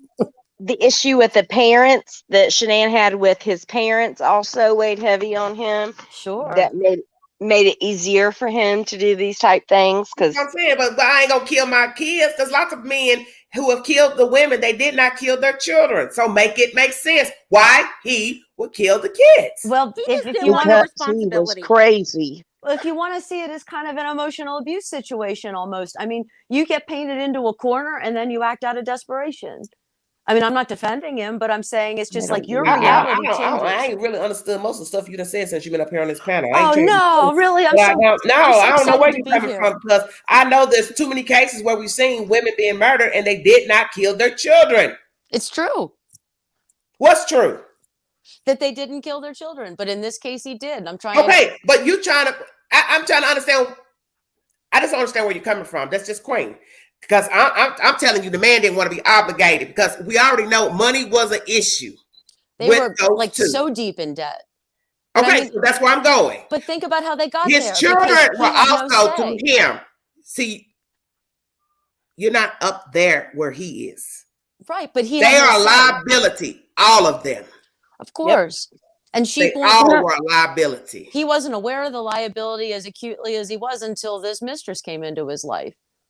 Can I Because say what? she was the other side of the fence. Those Girl. kids went to Primrose Daycare. And that's another thing. I can say Are you this 'cause I laughing? know this. Oh man. This is why people, I see why people That smoke crack. man sat at that kitchen table across from that woman for months, probably planning her demise. I don't care what any of you say. And the reason he got rid of the kids was because he didn't want to have to take care of those kids, period. He planned it. The girlfriend, she was just collateral damage. He was a psycho. Didn't have anything to do with her, basically. So he had an affair. I'm telling you, he planned it. It could have been a year he was hating on her. And then he did what he wanted to do, which was get rid of her. You know, you don't just get rid of somebody and come up with a plan. You plan for months when you're going to get rid of somebody, how you're going to do it, where you're going to do it, what you're going to do. He planned it. He planned where he was going to put them, and he planned how he was going to kill them. Wasn't Exactly. just because she came home that morning and he decided to kill her. The pregnant, you know, he did. The man was a psycho. I mean, you cannot go into the head of a psycho and figure out and make sense of it because you're not a psycho. And The way that's he killed her was brutal. That's hatred. And where and how the he way buried her. anybody kills, psychos kill, serial murders kill. It's all brutal. Any murder is brutal. Tell me He's a murder full of that's not hatred. brutal. The man was full of hatred.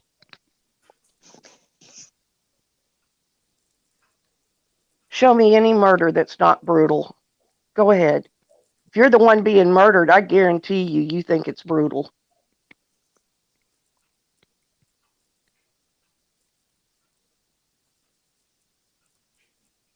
And I think a lot of that came from the divide that Shanann created with him and his family.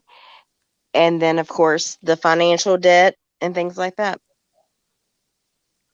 Yes, she did come between him and his family. That's true. And that's the big deal. I mean, I can speak for myself and say my husband and his family, I mean, if we didn't get along, there's no way there would be a relationship here. I mean, his mom, his dad, and she had major issues with his parents, and that's a big deal. But there's people too, or there's wives and husbands that will come between a wife and husband and their family, and they'll allow it to happen, cut their family off. You know, I'm not sure did you hear that him? really. Go ahead. I'm sorry. Yeah, I heard him. Did you hear him in the police interview? The one interrogator was just like, look, you know how to pack lunches, you know how to do this, you knew how to do that. You know, he was a good dad. Like he did, you know, what he was supposed to do. Do you know what I'm saying? Like he was trying to play this role, you know. Right, but there's a lot of great guys that aren't. But what great in caused him to relationships do at the that same for so time. many years and then, you know, depart from that? He snapped. People snap. Yeah.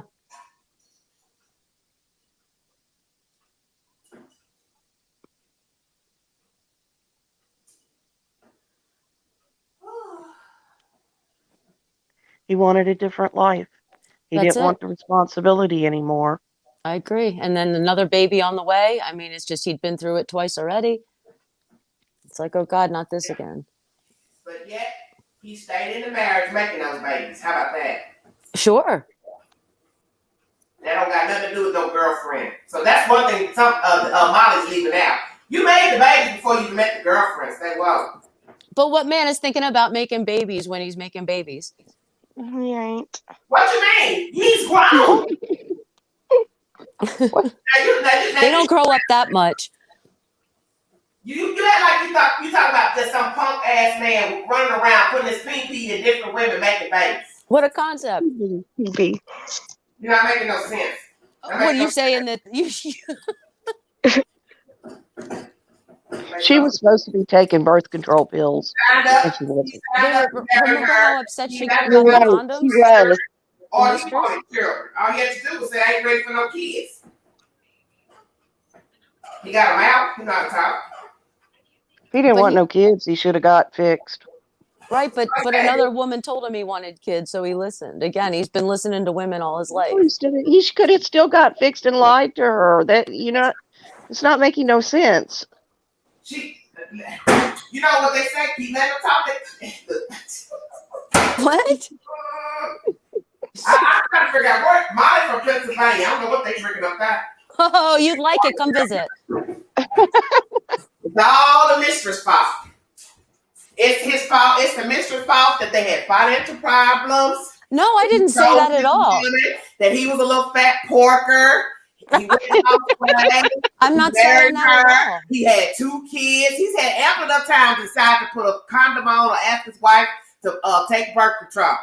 Molly, you can't win with the queen. You ought to figure that out by now. But I don't understand. We agree. You agree on what? What? But what am I missing here? Like, what are you objecting to? Like I'm saying that she represented. You try to make it seem like it's all this woman, like she was some holy grail that set him off when they were already having problems. Right, but she was already having problems. She was the straw that broke the camel's back. And I'm saying it would have taken her or somebody like her in the future to have done it. But he wouldn't have done it on his own because he doesn't think that independently. That's pretty deep. Huh? That's what I said before. I mean, I'm just saying that's just pretty deep to assume that. Do you think he would wake up one day and just kill them all and then be like, great, now I don't know, because my thing is he was a coward to kill all them people. He didn't kill just one person. He killed more than one person. So I don't think that night was premeditated. One would have to assume that he had been sitting there planning this. I mean, I think he planned it on some level, but I don't think it went according to plan that night. Like, I don't think he said, tonight I'm going to do it. Oh, I think he planned it for months. Come on. No, but I mean, do you think he said that night he was going to do it? Does anybody think that? Like, because it was such a slipshod job. I mean, it was such a mess. And she probably pinged near his house because he hadn't called her. Molly, let me clue you in on something. Clue me in. 50 ways to kill a person, 100 ways to get caught. You can say that it was a messy job now, but that's because you know all the facts of the case. But if it was premeditated. But wait a minute, let me finish. Go ahead. Okay. He set that up for months. You don't just come up overnight with the fact that you're going to take your 2 daughters, strangle them, and put them down an oil barrel someplace where you've been working, that you found, that you know you could hide them. Right. You know, he didn't come up with that after he killed them. He came up with that way before he killed them.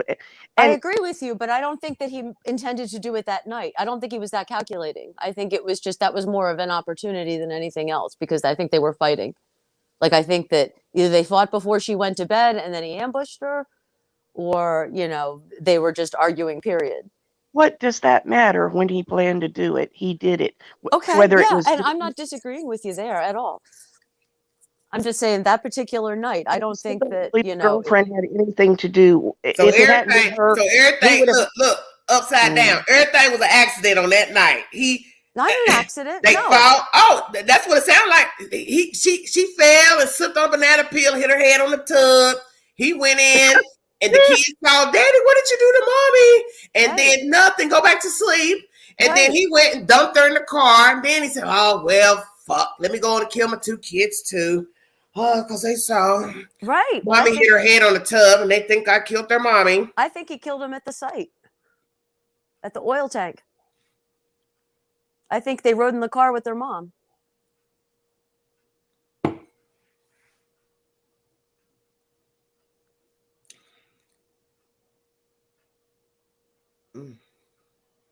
Tough to think about, but it checks out.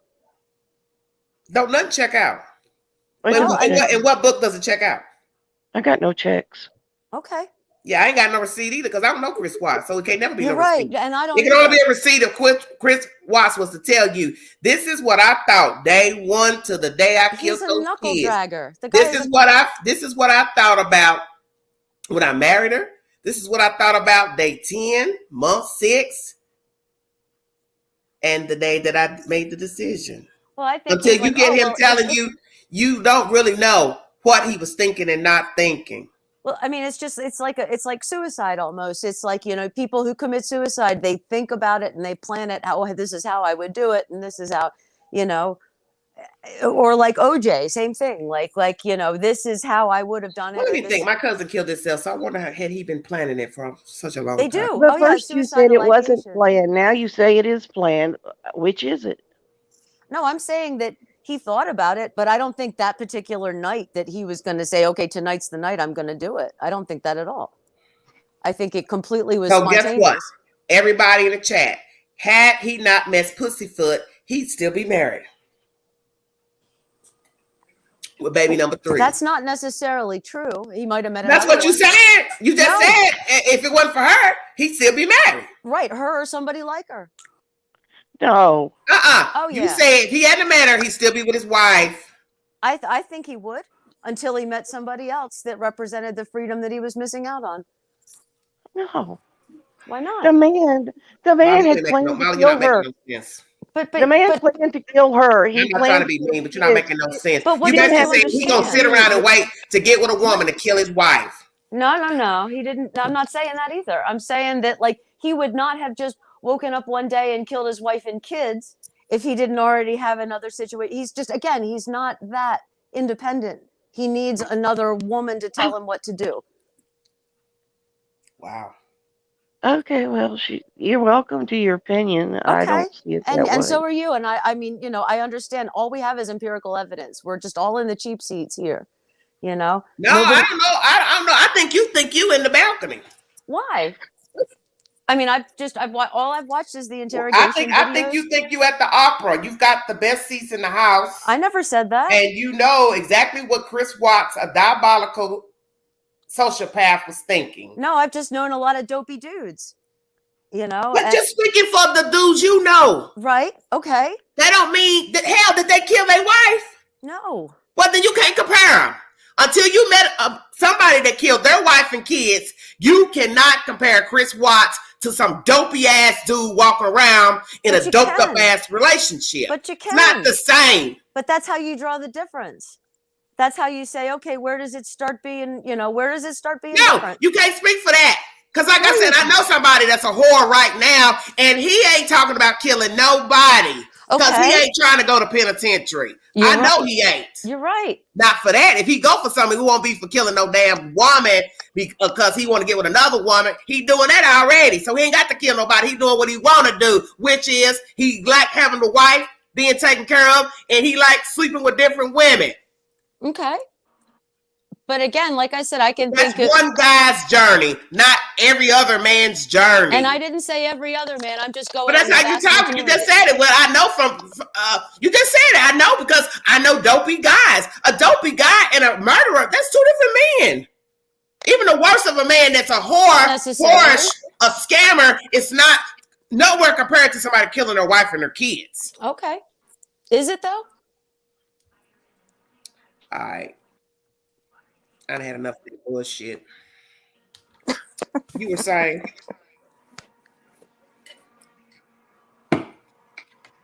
Queen, I have a question. I came from whorish men. Okay? And each one died sickly and alone with their wives. Checkmate.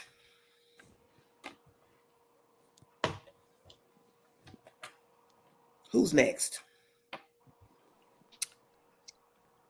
Cheers.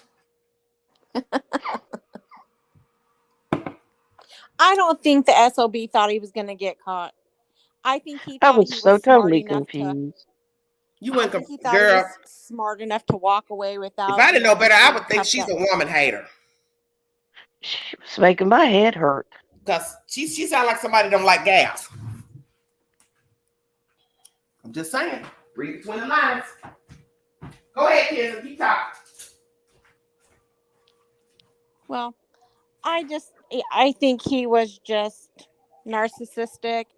He didn't think he was going to get caught. And he's a little bitch for what he did, period. You don't have to kill your wife if you're not happy. Text my friend. Matter of fact, that's what I'm gonna do on the live right now. I'm gonna text a whore and ask him, "What you think about killing your wife and kids?" Oh God! Hey, friend, you know who I'm talking to? Have you been thinking about killing your wife and your kids? Text me back. I'll wait for a response. I'll let the chat know what you're thinking about doing.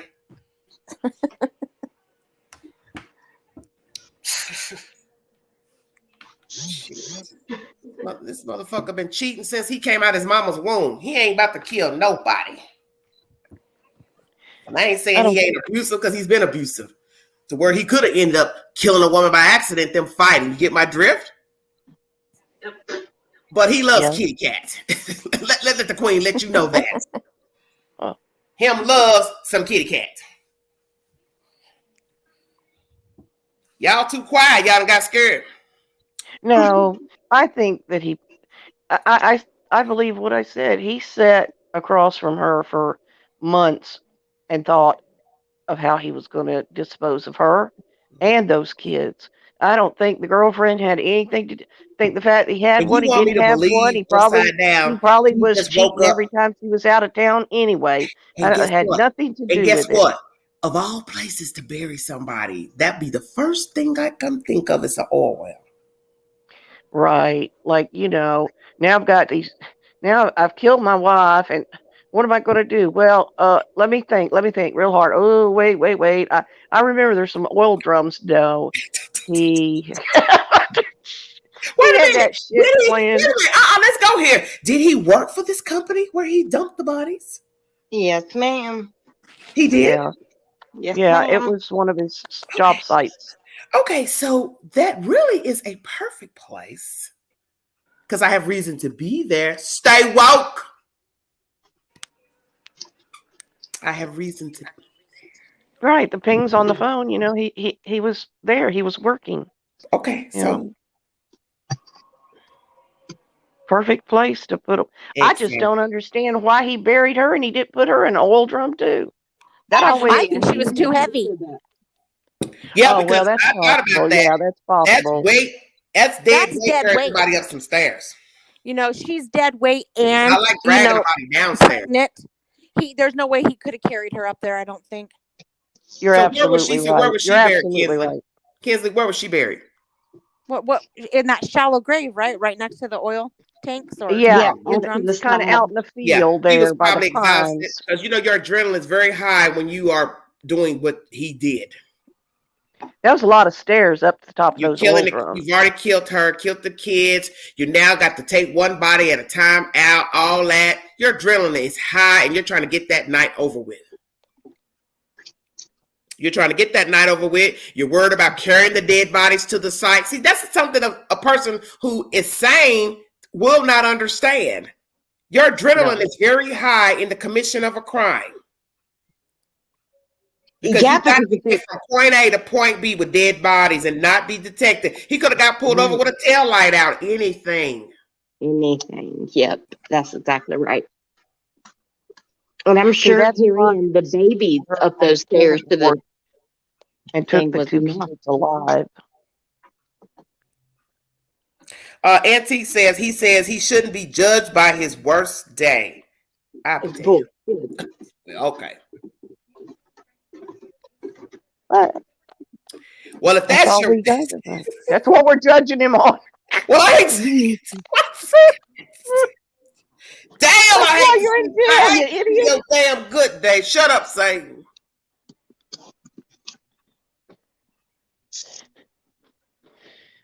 Ain't that what we all ain't that what they judged him on in court would be his worst day? Girl, you got me right now. Damn. Oh, Lord. Oh, Jesus. That lets you know right there he don't got no remorse. Stay woke. He didn't even shed a tear. That comment tells you everything you need to know, that it wasn't even an accident, as somebody thinks. He was just upset and they were fighting and then the kids saw it and then he killed them too. The comment tells you everything you need to know. No accident. No accident. You might accidentally kill Because wouldn't I have said it was an accident? See, that's the part I don't understand about this commentary that was just up here. He's had ample enough time to tell you what he felt and what he thought on that day and before. What led him to that day. You've already admitted to killing the people. Why not just tell everything you were feeling and going through? What do you have to lose? Nothing.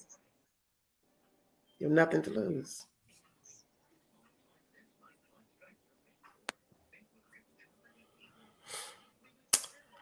Whew, wow. Upside down? What? I got 2 other topics. Cal City.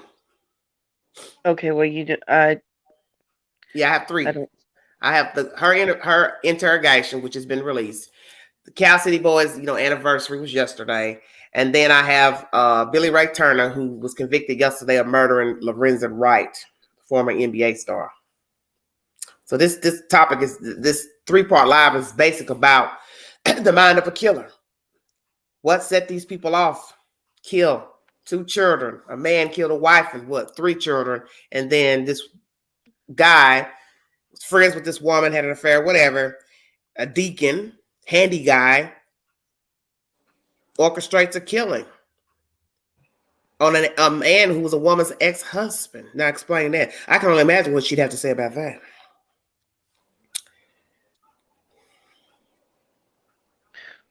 What I want to know. That's the one where the woman is in the wrong.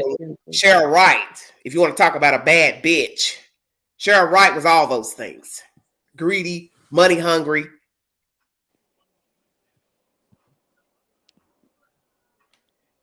Upside down, you got something to say about Cal City or no? Kinsley was going to make a comment. I didn't want to interrupt. I didn't know if you want to say anything. Okay. Sorry about that. Go ahead, Kayenne. What I want to know is, this is about Cal City, why the biological father is suing the biological mother. I need to know. I mean, I haven't read it, but I've seen it. What kind of up, Kayenne? You out there damn near what call him up? Ask. Go to our Facebook page and send her a message. I mean, I haven't read it because the affidavit is, I don't know. What you trying to figure out, boo-boo? I want to know why the hell he's suing her. Why what? The biological father is suing the biological mother. Wait a minute. I thought he was suing the West. Girls, what did you just say? I sent it to you. I ain't on that app. Well, you need to go get I got a new phone. I got a new phone and I never opened it back up. Well, I sent it to you. What did I just say? See, you acting like the other people in the chat. What did I just say? I got a new phone, Clarice. Is that Clarice? Oh my God. The world is better with you inside of it, Clarice. Wait, listen. I got your little puppy. Damn. What the hell is you talking about, KM? Now you got my damn scalp itch. Yeah, so there is a indictment, sorry. There's an affidavit. Kinsley, could it be? Okay, now I'm gonna be serious here. Yeah, could it? Go ahead. Could it be that he's suing her because he wasn't there and he feels that she let the children get taken away? It could be. It could be. I'm gonna read it. I gotta sit down on my day off and read it. But he's definitely. Let me go in here. Her and CPS. Wait. Now, because this is smoke in the city now.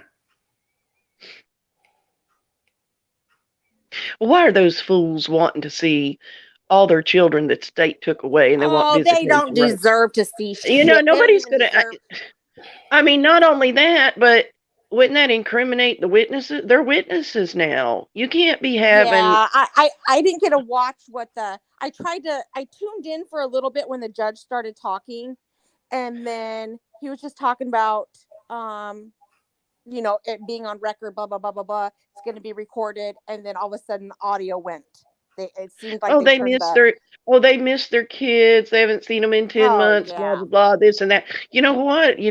What about the 2 little boys? Did you miss them? You ain't been missing them. Why don't you tell us where you put them? No, They're they demented. cannot let them demented. see those children.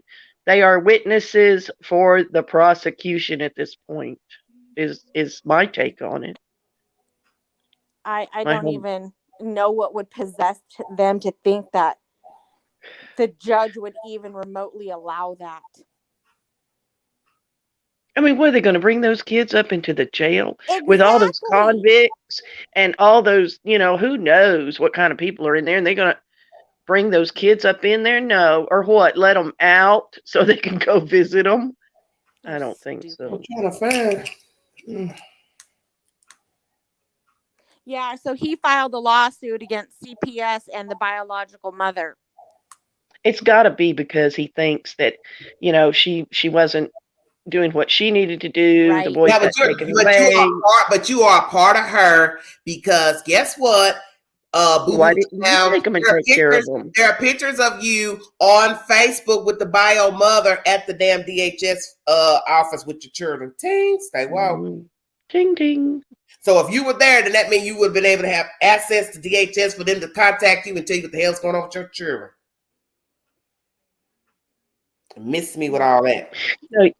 You can have your own place and get the kids. You don't have to have a woman. If he, they just want somebody viable and stable to take the kids in. So I'm gonna say it one more time. There is a picture of him and her and the babies and other children that belong to him in a photograph. So that means you had access to DHS and they had access to you to allow you to come in and visit the children. So what happened? Okay. Yeah, that part.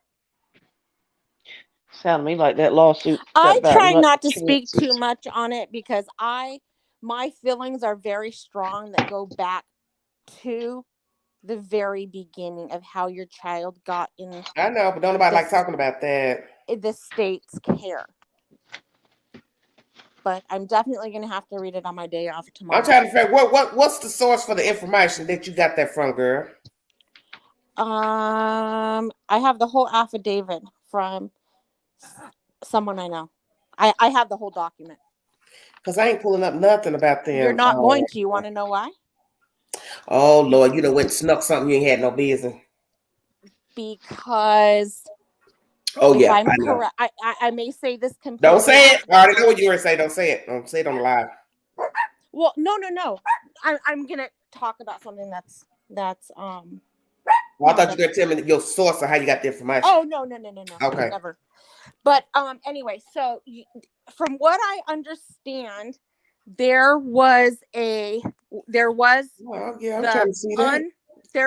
unredacted copy. That's what I have.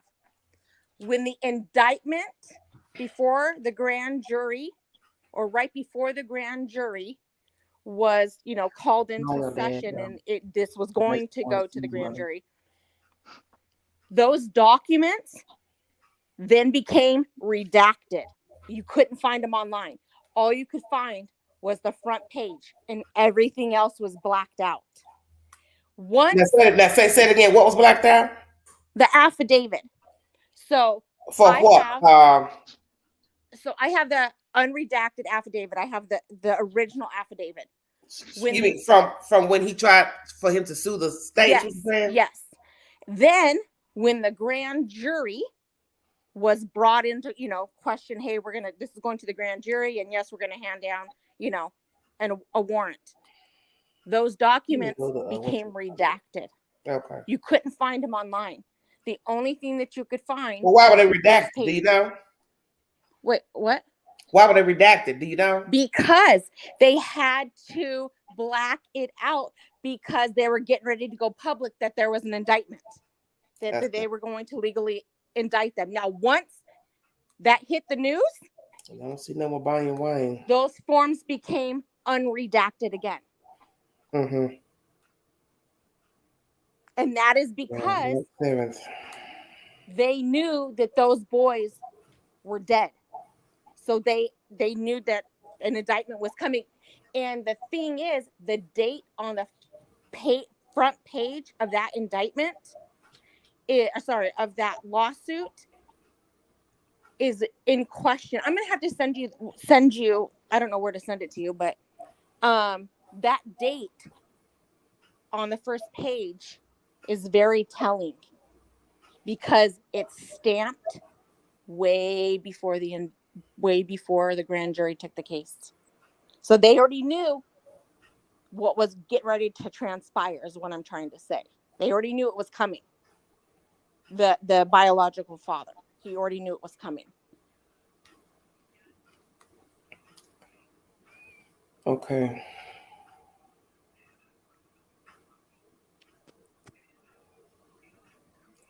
I'm reading somebody's comment. This lady, off of Brian Wayne's post from March 7. Also, did they ever even see drawing on the back porch with sidewalk chalk? That's a good question. Because you never heard them say, "Oh yeah, we saw when they drew chalk on the back porch, on the concrete." No. The cops would have pictures. They would have took pictures of that if it was there. I'm saying.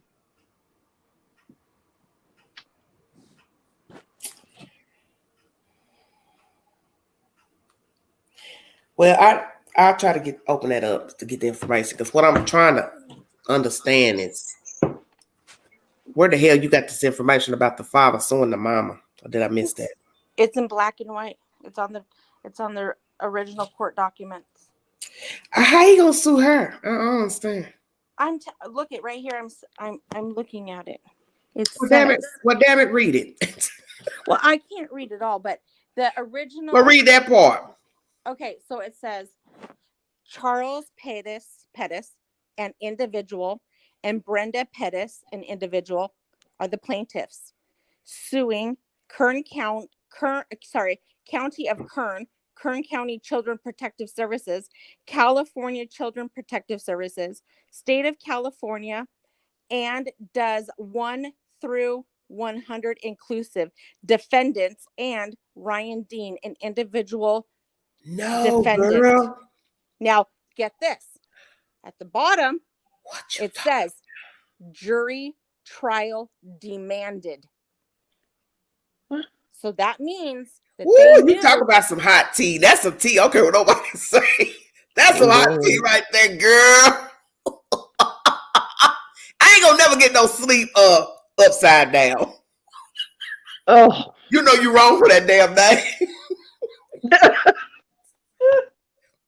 You know you wrong for that damn name.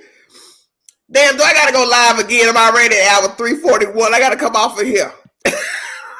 I need a life. Jesus. Are you hearing this? How the hell? How they even consider this? I was doing good to quit cussing. That black ass fucker been sitting up there with that damn turban on looking like Houdini. Got the nerve to talk about suicide. I got to call Krista. Krista gonna faint.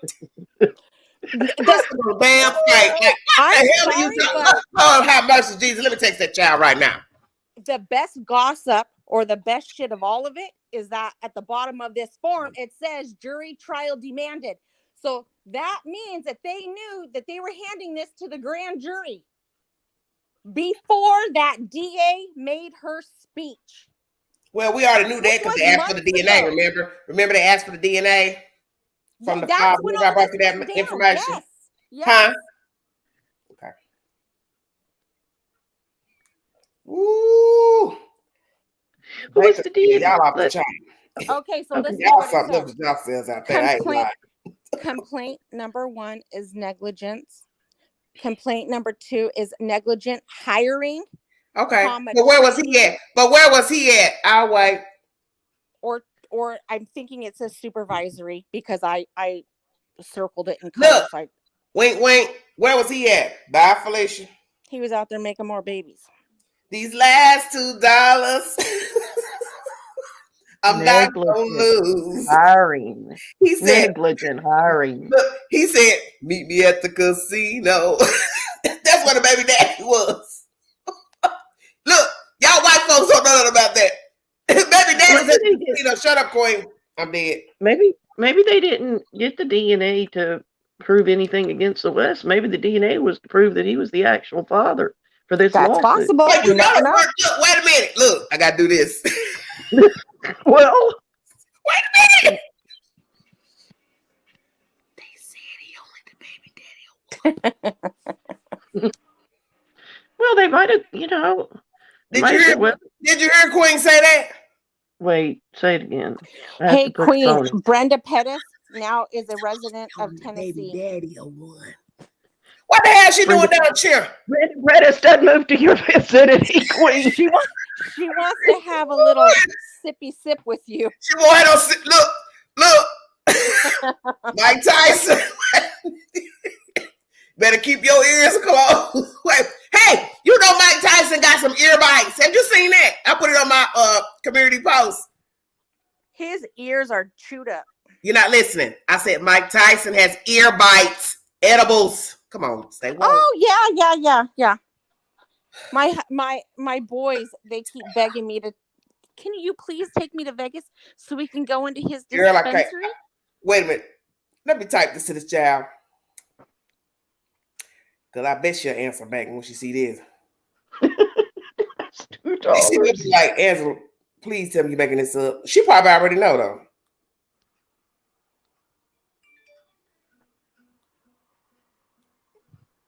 You can't make this stuff up.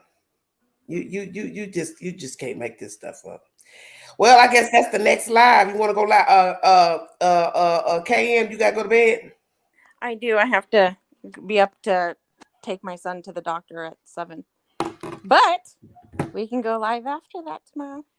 I'll send you these forms. Look, Queen ain't got no life. It's 11 o'clock in the high pool. I go live right now and bet somebody be woke to hear. You got to remember, y'all out west time, y'all behind the Queen, so y'all wide awake out there. Oh yeah, they just getting up over. Oh yeah, across the ocean. All them little haters be up woke talking about. Oh my gosh, she's back at it again. You so rude. Look, I almost cussed. Nope, I'm not. Cause I ain't suing nobody for no this is ridiculous. Yeah, I think they got the DNA to prove he was the daddy. Didn't have nothing to do with the other. Oh, okay. I mean, what would they need the West DNA for? You have to compare it because the thing is, if it's DNA for evidence, you have to compare it against evidence. So that's what I thought it was, that they had evidence of the children. See, I thought they found the kids. But like I told Crystal, I said, that don't make no sense because if you found remains, you would notify the public that you found remains. Right. No, the DNA now, I'm wondering if they got the DNA to prove that he was the actual father of the babies. Who knows? Lord have mercy. Ooh, this so ghetto ratchet. This ratchet. I gotta read it. I just looked. It's 11 pages. 11. I know you ain't sent Queen no 11 pages or nothing. No, I sent you the cover page. How am I supposed to send it to you? You just said you got a new device. Okay, but I'm saying I didn't open the app when I got the phone. I just didn't open that app, man. Well, log in there. Do I have to? Well, if you want it. If you're going to go live again, I'm going to go charge my phone so I can come back. Well, come on back because it's part 3. Part 3 of a 6-parter. All right. Bye. Bye-bye. I want to thank everybody for joining the Queen. I'm getting ready to come back with live number 3 because I don't like Donkey Kong. Y'all just don't know how to go to bed. Lord have mercy, Jesus. I don't know what to say about y'all. I thank you, KM, for the information. I'm going to go in my... you know what, and open it up and see what the hell you talking about. This is really bad. This is really, really bad what you talking about. Okay, Tracy, I'll see you all in a little bit. Thank you all for joining me. If you want to donate to the channel, $BigAngie129 Cash App. All super chats are welcome during the live. This information that you're hearing is crazy. But anyway, I don't even know what to say after this.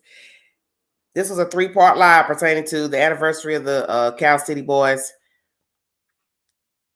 The girlfriend, the ex-girlfriend of Christopher Watts, information from her interrogation has been released. Court TV was a source.